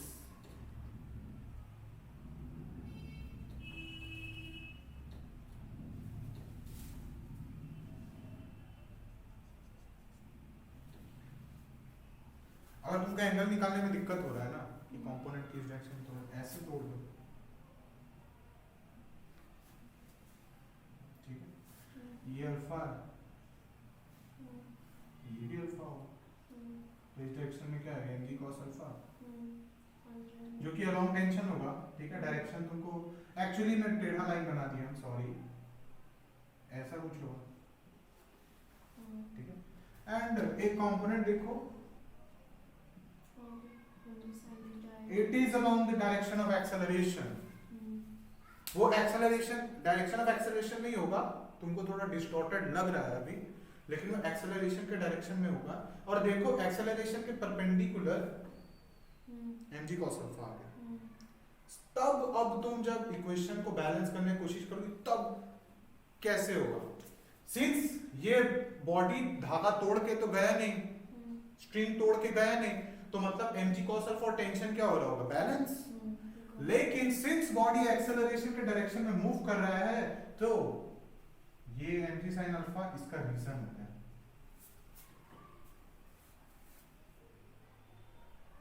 एक बॉडी में एक्सेलरेशन का रीजन क्या होता है, फोर्स होता है। सिंस बॉडी इस डायरेक्शन में अभी एक्सेलरेट कर रहा था, एक्सेलरेट नहीं बोलेंगे, बॉडी इधर को मूव कर रहा था, क्योंकि मैंने क्या बोला था, बॉडी इधर आ रहा है, तो वेलोसिटी का डायरेक्शन इस डायरेक्शन में होगा, मोमेंटम का डायरेक्शन वेलोसिटी के डायरेक्शन में होगा। इसीलिए तुमको जब सिखाया जाता है कि फोर्स क्या होता है, proportional to dp dt, dp dt ही इंपॉर्टेंट है। एक्सेलरेशन तो फिर उसका रिड्यूस्ड फॉर्म है ना, dp dt तो एक्सेलरेशन बोलते हैं, ठीक है, याद है ना, dp dt dmv dt, ठीक है। जो बोला जाता है dp dt को, वो होता है dmv dt, फिर इसको डिफरेंशिएट किया जाता है v dm dt plus m dv dt, since mass 0 होता है तब एक्सेलरेशन, वो सब अलग बात हो गया, लेकिन यहाँ पे तुम ध्यान से देखो mg sin अल्फा इसको एक्सेलरेट करा रहा है इस डायरेक्शन में, तब ये इक्वेशन सही है। अब सिचुएशन ये सही है, उस केस में तुम्हारा जो टेंशन था वो यहाँ आ रहा था t cos अल्फा एंड यहाँ आ रहा था t sin अल्फा, तुम्हारे इक्वेशन के हिसाब से t sin अल्फा इस बॉडी को यहाँ लेके जा रहा था और बॉडी ऊपर जा रहा था, कोई बैलेंस नहीं हो रहा था ठीक से। ठीक है, अब समझ में आया mg का क्यों तोड़े। वैसे यहाँ पे इक्विलिब्रियम था तो इधर में कुछ समझ नहीं आया होगा, तुम आराम से वो लगा दी इक्वेशन। अब समझ में आया क्यों गलत होता तुम्हारा, अगर तुम्हारा क्वेश्चन में हल्का सा ट्वीक कर देता, इसको हल्का सा चेंज कर देता, तुम क्या करते, बोल देते एक्सेलरेशन निकाल दो इस डायरेक्शन में। एक्सेलरेशन क्या आता है, जी साइन अल्फा, मास से डिवाइड करना होता है, इसका मास m है, गलत करके आते, इसीलिए ना गलत होता है एग्जाम में। क्यों, क्योंकि हर एक पर्सपेक्टिव से तो देखे नहीं, मस्त अपना जो इक्विलिब्रियम में कंडीशन लगा के आ जाते, तो तुम बोलती कि सर ये t cos अल्फा है, mg है, लेकिन t sin अल्फा इधर है, एक्सेलरेशन इधर है, तो एक्सेलरेशन तो इधर है, इधर क्यों नहीं। लेकिन तुम एक और काम कर सकती हो, अगर तुमको mg का कंपोनेंट नहीं तोड़ना है तो तुम एक्सेलरेशन का कंपोनेंट तोड़ दो, टेंशन का कंपोनेंट कर लो, वो भी सही रहता है। तो मेरा कहने का मतलब ये है कि for the sake of safety purpose, तुमको कुछ अभी नहीं आता है उतना अच्छा से, हम बोलेंगे कि तुम ऐसा कंपोनेंट तोड़ो जो एक्सेलरेशन के डायरेक्शन में और उससे परपेंडिकुलर हमेशा निकले, कोई उसको कंपोनेंट। ठीक है, ये दिमाग में फिट कर लेना, बनाना चाहते हो तो बोल दो, नहीं तो मिटा देंगे। हम याद रखेंगे, ठीक है, याद रखना है, बनाएंगे तो फिर हम कंफ्यूज हो जाएंगे कि ये फॉर्मूला लगाना है कि वो फॉर्मूला लगाना है। हाँ ठीक है, लेकिन एक बात याद लिख लो फिर भी कि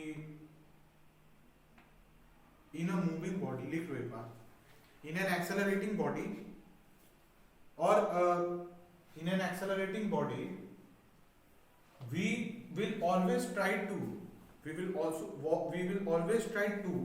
break the component of force, we will always try to break the component of force, break the component of force either in the direction of acceleration, either in the direction of acceleration, either in the direction of acceleration or perpendicular to the direction of acceleration.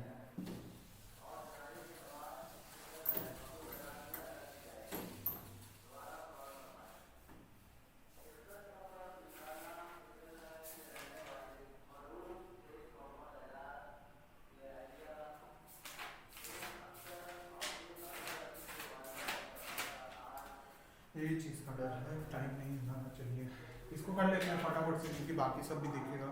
ठीक है, एक तो देख लेते हैं। ठीक है, तुम भी एक बार देख लो। ठीक है, लेंथ L दे रखा है, टेंशन T है, मास M है, Q है। ठीक है, L क्यों दे रखा है पता है? क्योंकि वो लटका हुआ था तो नीचे से उसका ग्रेविटेशनल फोर्स लग रहा होगा, उसके No. फोर्स लगा रहा होगा, ग्रेविटेशनल फोर्स ग्रेविटेशन अभी मतलब नहीं, ग्रेविटेशनल फोर्स क्यों जरूरत है जब mg तो है ही ग्रेविटेशनल फोर्स। वो तो दो चार्ज को जब हवा में ऐसे रखे तो उन दोनों के बीच में अट्रैक्शन का वो फोर्स है, ये अर्थ और इसके बीच में mg होता है ना। वही हम मुंह से गलत निकल गया, अर्थ फोर्स गलत नहीं निकला है, वो कॉन्सेप्ट में थोड़ा गड़बड़ी होता है, हर एक का कॉन्सेप्ट नहीं रहता है, थोड़ा सा वो फॉल्ट रहता है, वो टाइम टू टाइम अपने आप ठीक हो जाता है। ठीक है, चार्ज m है, q है, सिंस ये इक्विलिब्रियम में है तो हम अपना मन से कंपोनेंट तोड़ेंगे। ठीक है, यहाँ पे क्या आ जाएगा, अगर इसको लाइन खींचोगी तो ये क्या आएगा थीटा, तो यहाँ आ जाएगा t cos थीटा, यहाँ आ जाएगा t sin theta, and r हम ऐसे लिख दिए थे लेकिन l दिया हुआ है तो l का यूज करना पड़ेगा इक्वेशन में। अगर तुम्हारा आंसर में l नहीं है तब तुम मुसीबत में पड़ जाओगी। अगर ये l है, ये क्या होगा l cos थीटा, ये हो जाएगा l sin थीटा। अगर नहीं होता है तो फिर ऐसे लगा लो, sine theta is equal to perpendicular, इसको P मान लिए, बाय हाइपोटेन्यूज एल हो गया ना, तो पी का वैल्यू क्या हो गया, एल साइन थीटा। ठीक है, वरना एग्जाम में ये लिख लेना, एक बार लिख देना, टीचर बोलेगा ये कहां से आया, तुम डायरेक्ट एल साइन थीटा लिख दी, बोले कहां से आया। ठीक है, एग्जाम में इतना स्किप मत करना, हम लोग को अभी करना है इसको, तो ध्यान से तुम इसको कर लेना एग्जाम में। एग्जाम पर्सपेक्टिव तुम लोग बेटर जानते हैं, ठीक है, जो एग्जाम देता है वो लोग बेटर लिखना जानता है, हम सिर्फ समझा सकते हैं, तुमको लिखना अपने टर्म्स में। ठीक है, लेकिन फिर भी तुमको टाइम टू टाइम बताते रहेंगे क्या लिखना है क्या नहीं लिखना है, या कोई गलती हो रहा है तो उसमें भी तुमको कोई प्रॉब्लम ना हो। ठीक है, ये हो गया एल साइन थीटा, ये भी हो जाएगा एल साइन थीटा। क्यों, सेम ही तो ट्रायंगल है, बस इसको पलटा दिए, सेम एंगल टेंशन सेम है। ये t cos थीटा, ये t यहाँ पे t sin थीटा इस डायरेक्शन में। अच्छा, इलेक्ट्रोस्टैटिक फोर्स क्या होगा, बाहर की तरफ ना, तो क्या आ जाएगा Fe। तो अगर इन दोनों इक्वेशंस को लिखा जाए, नीचे में आ जाएगा mg हमारा, तो time t cos theta is equal to mg and t sin theta is equal to Fe। So when we divide equation 1 divided by 2 we get tan theta is equal to Fe upon mg। ठीक है, अब Fe को पूरा लिखना है कि k q square upon l sin theta 2l sin theta का whole square, दोनों के बीच का डिस्टेंस कितना है, 2l sin थीटा। ठीक है, जो बोला है इक्वेशन में, जो दिया है उसको नहीं यूज करोगे तो मार्क्स कटेगा, और वैसे भी तुम्हारा आंसर नहीं आएगा। हम l दिए हैं, वो कुछ और दे देगा वैल्यू, 2 मीटर दे देगा, तब तुम्हारा आंसर ही नहीं आएगा। तुम बोलोगे Fe का वैल्यू नहीं निकल रहा है, वो l sin थीटा से निकलता वहां से, इसीलिए थीटा इंपॉर्टेंट है यहाँ पे। सबसे बोल दिया होगा थीटा निकालने, अगर मान लो थीटा दिया था, तुमको बोलता है l निकालना है, तब Fe का जो इक्वेशन में l था, जो l यूज किया था, उससे वो वैल्यू निकल जाता, क्योंकि थीटा पता था तो डायरेक्ट साइन थीटा का वैल्यू पता हो जाता, और theta equal to tan inverse Fe by mg हो जाता। ठीक है,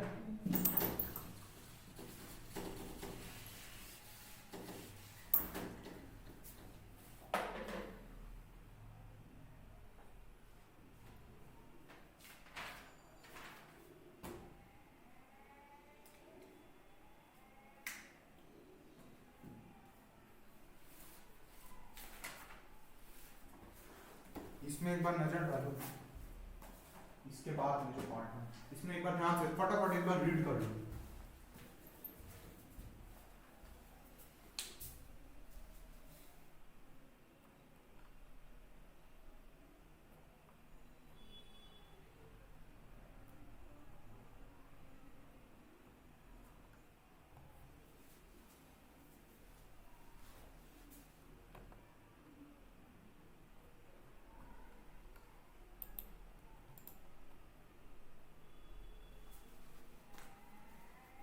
फटाफट से एक बार रीड कर लो, फटाफट से एकदम।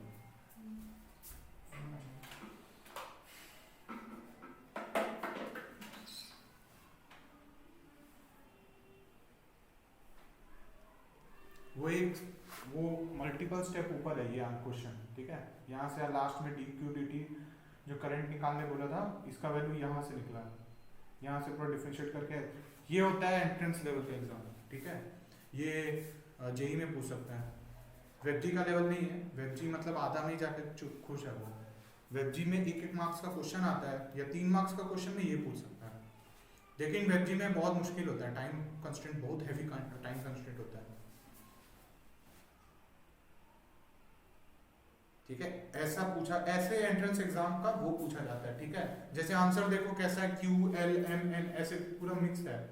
ठीक है, ऐसा पूछा जाता है एंट्रेंस एग्जाम में, ऐसा ही टर्म्स में तुमको ऑप्शन दिया रहेगा। ठीक है,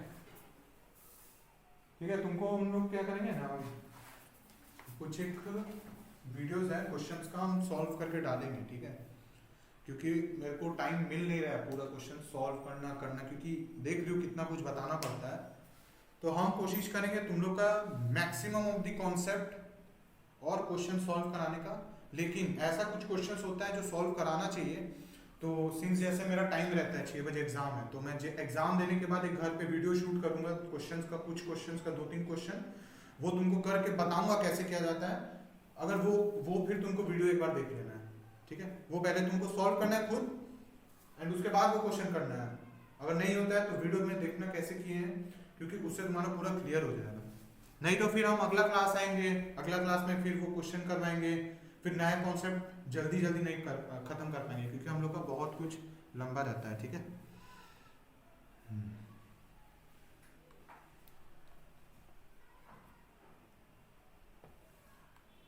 अपने वेक्टर इक्वेशन और कूलम्स लॉ एक बार देख लेते हैं, ठीक है। इसके बाद कूलम्स लॉ खत्म हो जाएगा, और उसके बाद फिर अपने को थोड़ा बहुत क्वेश्चंस करना है, एंड उसके बाद अपने इलेक्ट्रिक फील्ड लाइंस पे चल जाएंगे, ठीक है। ये फिर एंड तुमको क्या करना है ना, अपना किताब पढ़ते रहना। जो ये किताब है ना बोर्ड का, इसमें छोटा छोटा चीज रहता है जो तुम्हारा एग्जाम में पूछेगा, जैसे गोल्ड लीफ एक्सपेरिमेंट हो गया। अब वो सब एक्सपेरिमेंट हम ड्राइंग वाइंग करके फालतू का बनाएंगे नहीं, क्योंकि इसमें direct to the point question दिया रहता है कि गोल्ड लीफ एक्सपेरिमेंट में क्या होता है। अगर चार्ज देगा उस सर्कुलर डिस्क पे तो क्या होगा, गोल्ड लीफ एक्सपेरिमेंट में ऐसा रहता है, ऐसा दो लीफ रहता है, गोल्ड लीफ, ठीक है। उसमें ऊपर में एक स्फेरिकल डिस्क होता है जो ऐसे कनेक्टेड रहता है, तुम बुक में पढ़ना। जैसे ही चार्ज दिया जाता है तो वो ऐसे हो जाता है, एक्स रिपल्शन या अट्रैक्शन, और साइड में ऐसे दो मिरर टाइप का रहता है। तो ये सब तुमको खुद ही पढ़ना पड़ेगा, ठीक है। जो मेन इंपॉर्टेंट है, जो एग्जाम पर्सपेक्टिव से ज्यादा इंपॉर्टेंट है, वो पढ़ना है, क्योंकि ये जो क्वेश्चन आता है ये एक मार्क्स का क्वेश्चन आता है, छोटा छोटा, ठीक है। गोल्ड लीफ एक्सपेरिमेंट में क्या है, तो अब हमको नहीं पता कि तुम लोग का डब्ल्यूबी में एक्सपेरिमेंट बनाने बोलेगा या नहीं बोलता, बोलता है क्या, कभी बोलते हैं कि हाँ तुम में एक बार एक एक्सपेरिमेंट बनाने बोला था। नहीं, फाइनल एग्जाम का बात कर, हमको तो नहीं लगता फिजिक्स में कोई ऐसा पूरा एपरेटस बनाने बोलेगा फिर पूरा एक्सप्लेन करने बोलेगा, ऐसे तो नहीं पूछता होगा। उतना एक्सप्लेन सिर्फ डायरेक्ट क्वेश्चन पूछेगा ना कि गोल्ड लीफ एक्सपेरिमेंट में क्या क्या है, यही सब पूछता है। हाँ, तो ये सब इसमें इंपॉर्टेंट है। फिर भी हम तुमको जो भेजे है ना वो पीडीएफ, उसमें देखना ये सब क्वेश्चन का छोटा मोटा दिया होगा, ठीक है। और एक बार तुम अपने दत्तापाल, तुम्हारा दत्तापाल नहीं है ना, एक्चुअली पढ़ाता है ना वो लोग? नहीं, मेरे स्कूल में है, लेकिन वो लॉकडाउन में तब मिला नहीं था। तुम लिए हो क्या? नहीं, अभी नहीं लिया, हम ले लेंगे घर जाके। घर जाके लेंगे मतलब? मेरे दोस्त के पास है। ठीक है, ऐसा नहीं दोस्त का पढ़ाई डूब जाए। नहीं, वो किसी और सब्जेक्ट का है। अच्छा अच्छा, ठीक है, उसके पास रखा हुआ तो ले, ठीक है, ले लेना, ठीक है। उसका लेना जरूरी है, क्योंकि तुमको बुक चाहिए, नहीं होगा तो थोड़े दिन के लिए हम दे देंगे, लेकिन हमको क्या है ना, तुम लोग का रेफरेंस के लिए चाहिए होता है, सिलेबस में क्या है क्या नहीं है। अगर हम बाहर चल जाएंगे सिलेबस का टाइम वेस्ट होगा फालतू का, क्योंकि इसमें सिलेबस पूरा दिया हुआ अच्छे से। फिर भी हम कोशिश करेंगे जो जो इंपॉर्टेंट है बोर्ड्स के लेवल का, वो हम फोटो स्नैप करके भेज देंगे। और गूगल क्लासरूम हम लोग अरेंज कर रहे हैं, गूगल क्लासरूम में क्या करेंगे, ये सब भेजेंगे, ठीक है। व्हाट्सएप ग्रुप में सिर्फ मैसेज आएगा, क्लास है नहीं है या कुछ प्रॉब्लम है, क्लास जैसे आगे पीछे करना होगा उसका बात होगा, ठीक है। Vector form of Coulomb's law,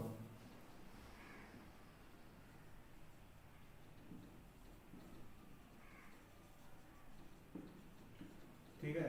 ये जो है ना, ये डायरेक्ट पूछ लेता है, obtain the vector form of Coulomb's law, vector form of Coulomb's law, ठीक है। वो लड़का नहीं है, उसको बहुत बड़ा गलती किया, उसको छुट्टी नहीं करना चाहिए था आज, क्योंकि ये जो उसको कल आर वेक्टर का दिक्कत हो रहा था ना, जो आर वेक्टर बता रहे थे पिछला क्लास में, वो इसी में आएगा, ठीक है। चलिए कोई बात नहीं, देख लेते हैं।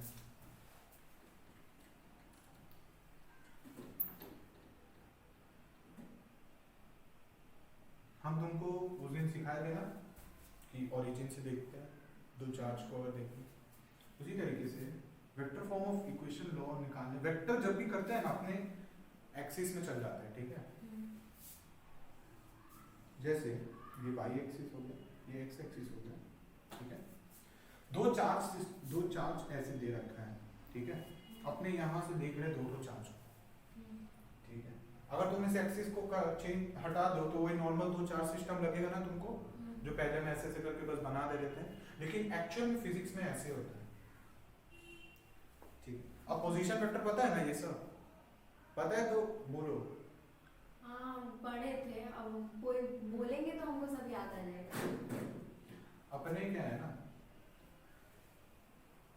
किसी भी इसका जो वैल्यू है, सबसे पहले हम बोल देते हैं इसका चार्ज क्यू है, इसका चार्ज एम है, चार्ज क्यू है, मास एम है, ठीक है। इलेक्ट्रोस्टैटिक जो फोर्स होगा वो या तो इस डायरेक्शन में होगा या तो उस डायरेक्शन में होगा, क्योंकि चार्ज सेम है। और अलग अलग चार्जेस के लिए अलग अलग वैल्यूज आ सकता है, वो कोई दिक्कत नहीं है। इसका भी चार्ज क्यू मास एम है, ठीक।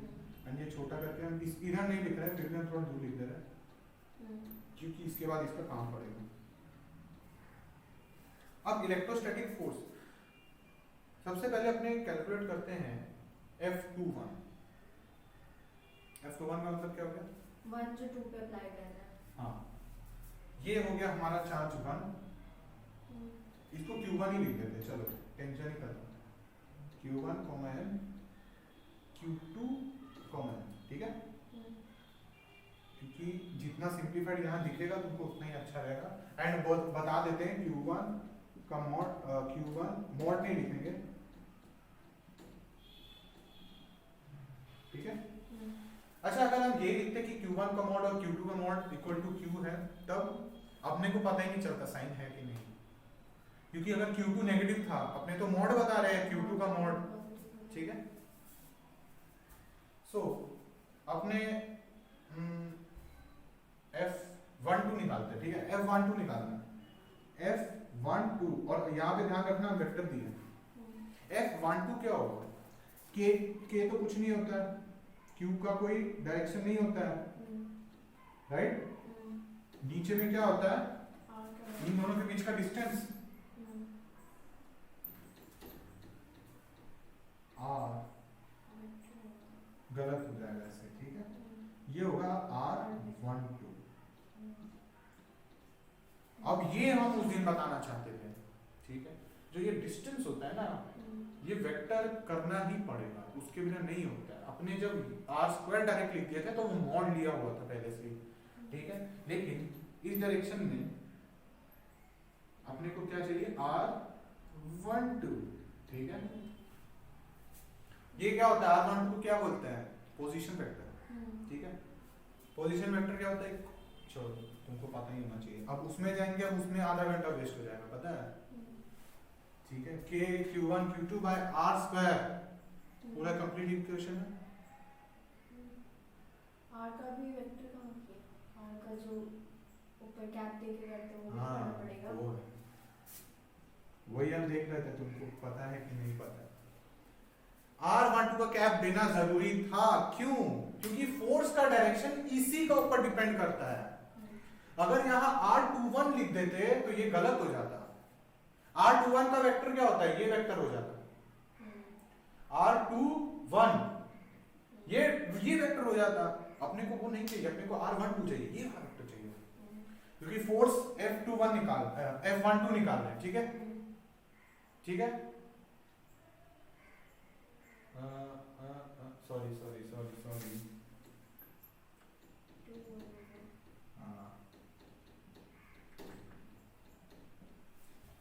ठीक है? यही सही रहता है। एक सेकंड, कुछ गलत लिखे क्या?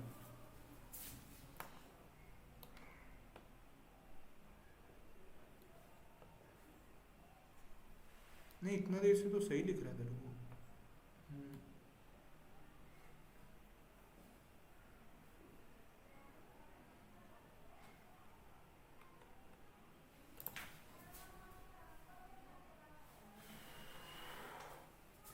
डायरेक्शन ही गलत लिख दे रहे।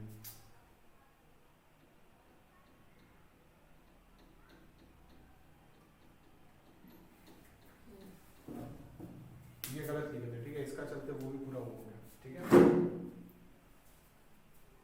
अब यहाँ पे देखो, K Q1 Q2 मास M हो गया, ये हो गया R21, ठीक है? क्योंकि सिंस अपने को 1 के कारण 2 के ऊपर निकालना है, तो फोर्स का डायरेक्शन भी इसी डायरेक्शन में होगा।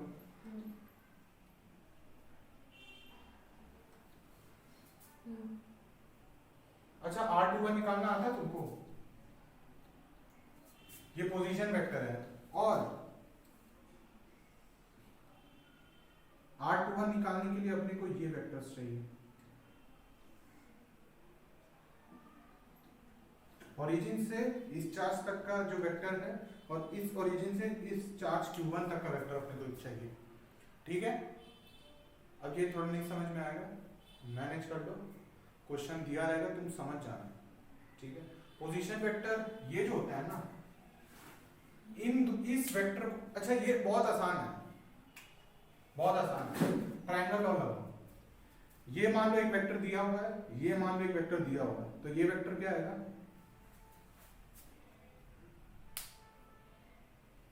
वेक्टर लॉ पता है ना? चलो कोई बात नहीं। ये जो वेक्टर होता है ना, this vector plus this vector equal to third vector का रिजल्टेंट। तो R21 क्या आ जाएगा? फाइनली जो R21 आएगा ना, वो आ जाएगा R2 माइनस R1। ठीक है, वेक्टर लॉ से। तो ये लिख देना एग्जाम में, by vector law of addition. ये जो हम लिखते हैं ना, ये स्टेटमेंट ही इंपॉर्टेंट है। तुम डायरेक्ट ये लिख दोगे ना, मार्क्स काट लेगा सर, टीचर कोई भी है मार्क्स काट लेगा। सो R21 का कैप क्या होगा? R21 का vector divide by mod of R2 minus R1, right?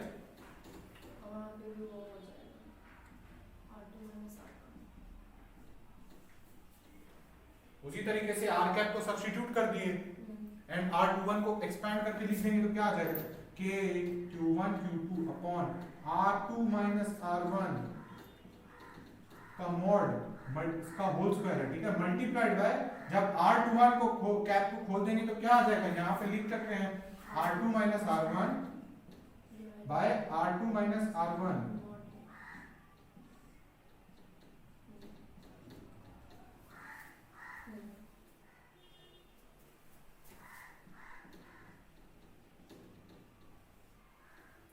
Video में आएगा नहीं, कहाँ लिखें? चलो यही लिख देते कि Q1 Q2 upon mod of R2 minus R1 का whole cube R2 minus R1। ठीक है, ये हो जाएगा इसके यहाँ से।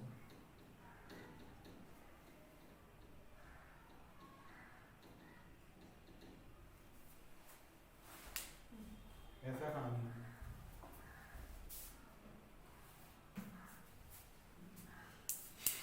ठीक है, तो यहां पे देखो एक बार, F12 क्या होगा? R1 minus R2, R1 minus R2, बस इसको चेंज करना है। F12 इस डायरेक्शन में होगा फोर्स, ठीक है। ये जो एनालॉजी करना पड़ता है, ठीक है, एनालॉजी का मतलब क्या हो गया? उस इक्वेशन को ध्यान में रखते हुए इस इक्वेशन को फॉर्म करना। जैसे F21 का अपने को वैल्यू पता है, तो F12 भी तो सेम ही प्रोसीजर होगा। मेनली क्या डिफरेंस आएगा? पोजीशन वेक्टर में ये वेक्टर इस डायरेक्शन में हो जाएगा R2 R12, तो क्या आएगा? R2 plus R21 R2 plus R12 equal to this, और जब तुम इसका निकालोगी तो वो R1 माइनस R2 हो जाएगा। सिंपली लिख लो, ये भी हम लिख देते हैं F ऑफ 12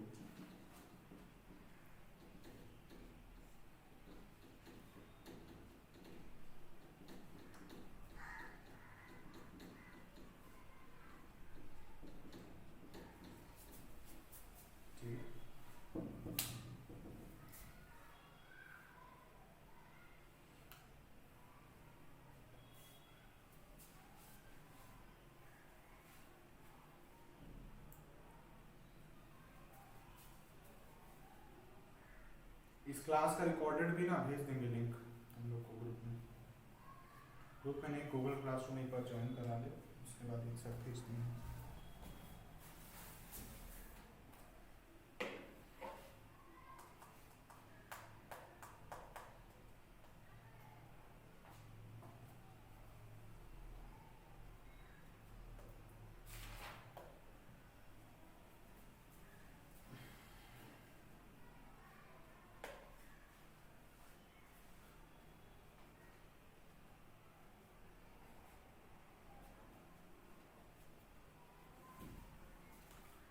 तुमको ना एक दो क्वेश्चन है जो एसएचएम का रिलेटेड है, एसएचएम और इसको इलेक्ट्रोस्टैट्स को मिला के हम किए थे, उसका एक दो क्वेश्चन बनाए थे, ठीक है। वो हम यूट्यूब में पहले से अपलोड किए, लेकिन हम फिर भी उसका लिंक ढूंढ के ना तुमको भेज देंगे, तुम देख लेना एक बार, क्योंकि वो क्वेश्चन करने से क्या होगा ना, एक लेवल बन जाएगा, तुमको फिर लगेगा कि हाँ कुछ किए हैं।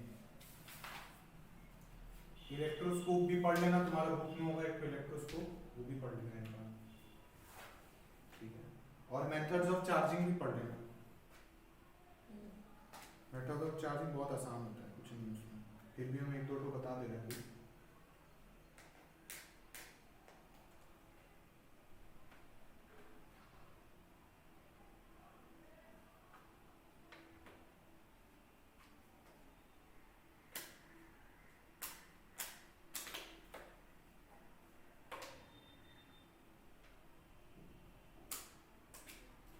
ये समझ में आया ना R21 क्यों लिए, क्योंकि R21 ही डिसाइड करेगा कि F21 का डायरेक्शन क्या है, क्योंकि वेक्टर में डायरेक्शन बहुत इंपॉर्टेंट होता है, एक वेक्टर को डायरेक्शन दूसरा वेक्टर का डायरेक्शन से ही मिलता है, ठीक है। ये उसको बताना था उनको, वो आया ही नहीं बेचारा, क्योंकि वो क्लियरली देख नहीं पा रहा था कि R वेक्टर क्यों ले रहे हैं।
प्रैक्टिस टेस्ट होगा, ठीक है। अभी तुम लोग को छोड़ना तो पड़ेगा, 2 घंटा हो गया, तुम लोग को थक तो नहीं जाता है ना 2 घंटा में?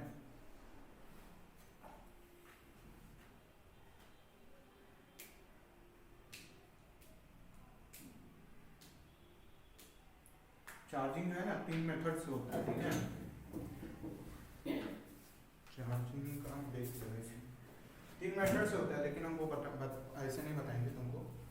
चार्जिंग 3 मेथड से होता है, एक तो चार्जिंग बाय रबिंग, ठीक है, 2 बॉडी को रब किया, ट्रांसफर ऑफ इलेक्ट्रॉन हुआ और एक बॉडी चार्ज हुआ, एक बॉडी को चार्ज थोड़ा कम हुआ, ठीक है। दूसरा चार्जिंग बाय कांटेक्ट। कांटेक्ट का मतलब क्या होता है, तुमको बुक में देखना सर्टेन मटेरियल दिया रहेगा कि ये ग्लास रॉड है, ये सिल्क से वो किया हुआ है, तो वैसा रबर होता है, ये वूल होता है, कुछ ऐसा अलग अलग मटेरियल, ठीक है।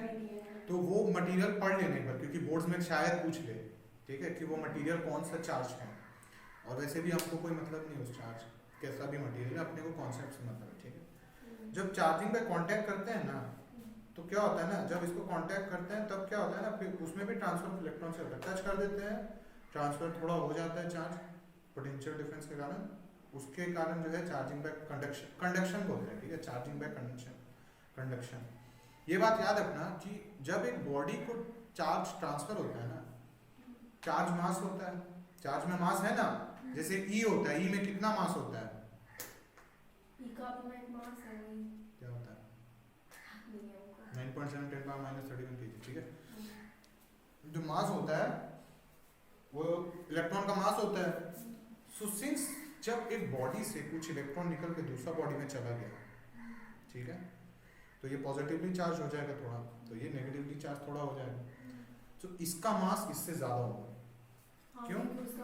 क्योंकि कुछ इलेक्ट्रॉन्स इसमें चला गया, एंड इलेक्ट्रॉन्स का मास होता है तो बहुत माइन्यूट चेंज होता है, अपने को नहीं समझ में आता है, लेकिन जैसे ही अगर large number of electron move करेगा तब मास में चेंज आएगा, ठीक है, ये पॉइंट नोट करके रखना। और होता है charging by induction. Charging by induction में क्या होता है कि एक चार्ज बॉडी है, मेटल स्फीयर है मान लो, ठीक है, इसको हम थोड़ा सा पास लाए, इतना पास, तो क्या होगा ना, मेटल सरफेस पे अपने आप कुछ चार्जेस आ जाएगा, इंड्यूस हो जाएगा charges, charges by charging by induction.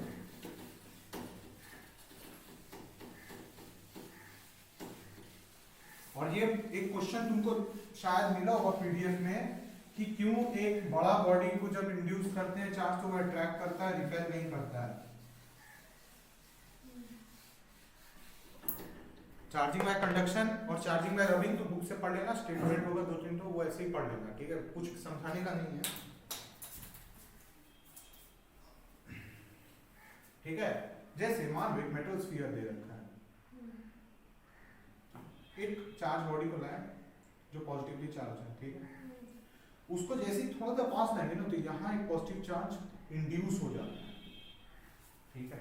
ये बात याद रखना, कोई भी मेटल स्फीयर होता है ना, उसका बाहर का सरफेस में जो चार्ज है वो अंदर की तरफ नहीं जाता है ना, अंदर का चार्ज और बाहर का चार्ज दोनों अलग अलग काम ही होता है, ठीक है। ये जब चार्ज को थोड़ा सा लाए तो ये क्या हो गया, इंड्यूस हो गया, इसको बोलते हैं इंड्यूस चार्जेस, ठीक है। जैसे इस बॉडी को दूर ले जाएंगे ये इंड्यूस चार्ज खत्म हो जाएगा, न्यूट्रल हो जाएगा, ठीक है। अगर इस बॉडी को वापिस से इसको हटा दिए तो ये भी न्यूट्रल हो जाएगा वापिस, ठीक है।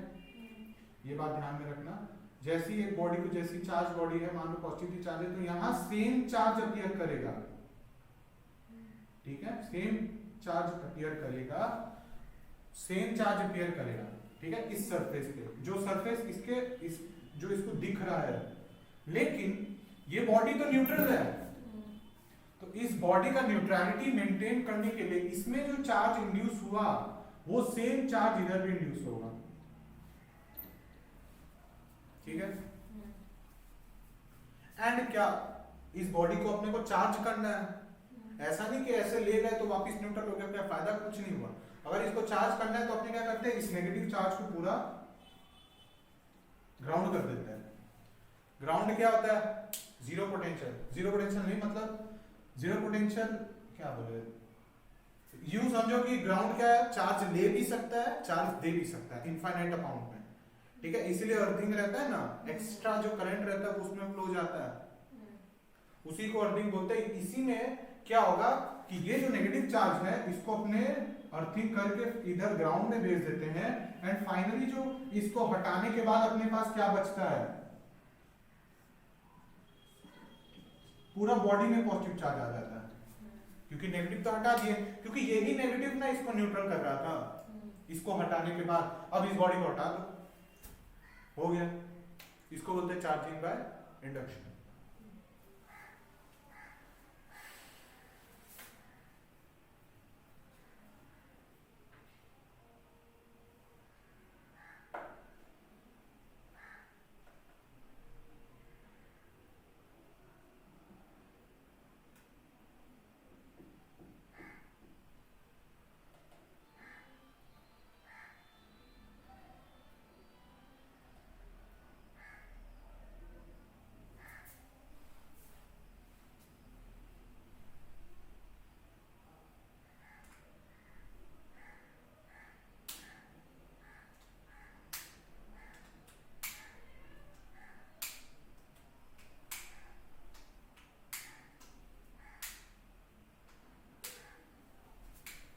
एक क्वेश्चन पता है कभी कभी बोर्ड्स में पूछ लेता है कि अगर दो चार्ज मेटल स्फीयर,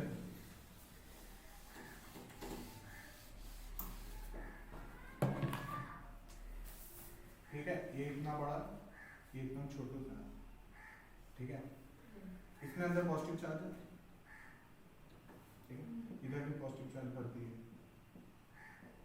बहुत बड़ा बॉडी, ठीक है, तो इसमें क्या होगा, पास लेके आए तो क्या होगा, इंड्यूस,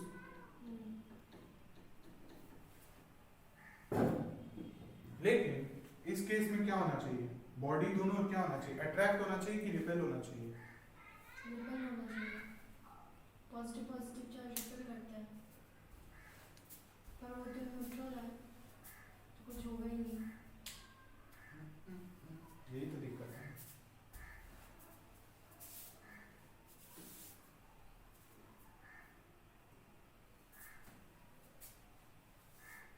देखो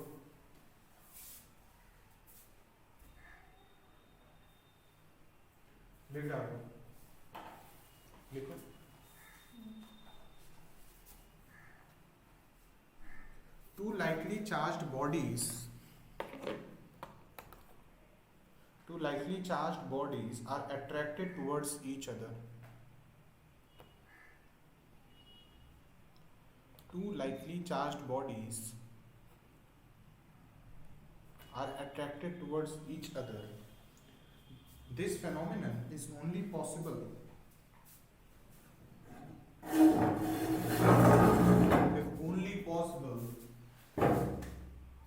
if one ball मत लिखना, one conductor is very much bigger than the other one, owing to which the force of attraction very much greater than the other.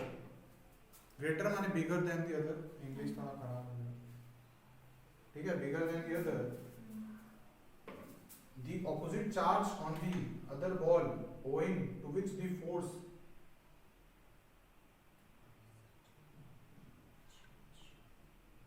the opposite charge on the other ball or other conductor लिखना, on the other conductor,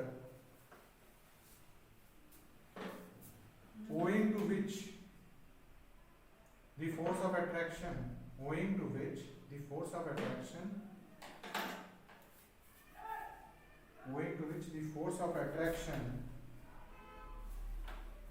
exceed caused by the induced charges, force of attraction caused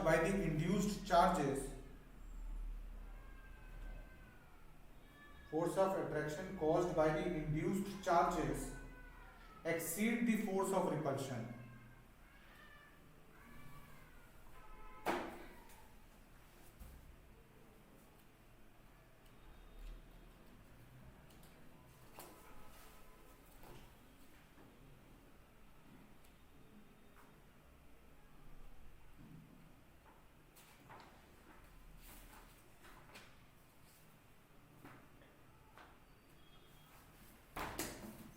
कुछ video links भेजेंगे, ठीक है. उसमें questions करवाया मैंने, ठीक है. एसएचएम का क्वेश्चन भी करवाया उसमें, और इसमें मैंने इंड्यूस चार्जेस का भी थोड़ा बहुत समझाया है, ठीक है. वो भी देख लेना, उसमें भी आसानी से तुम लोग पूरा समझ में आ जाएगा. हाँ हेलो না হয়নি, এখন হতেই যাচ্ছে, ঠিক.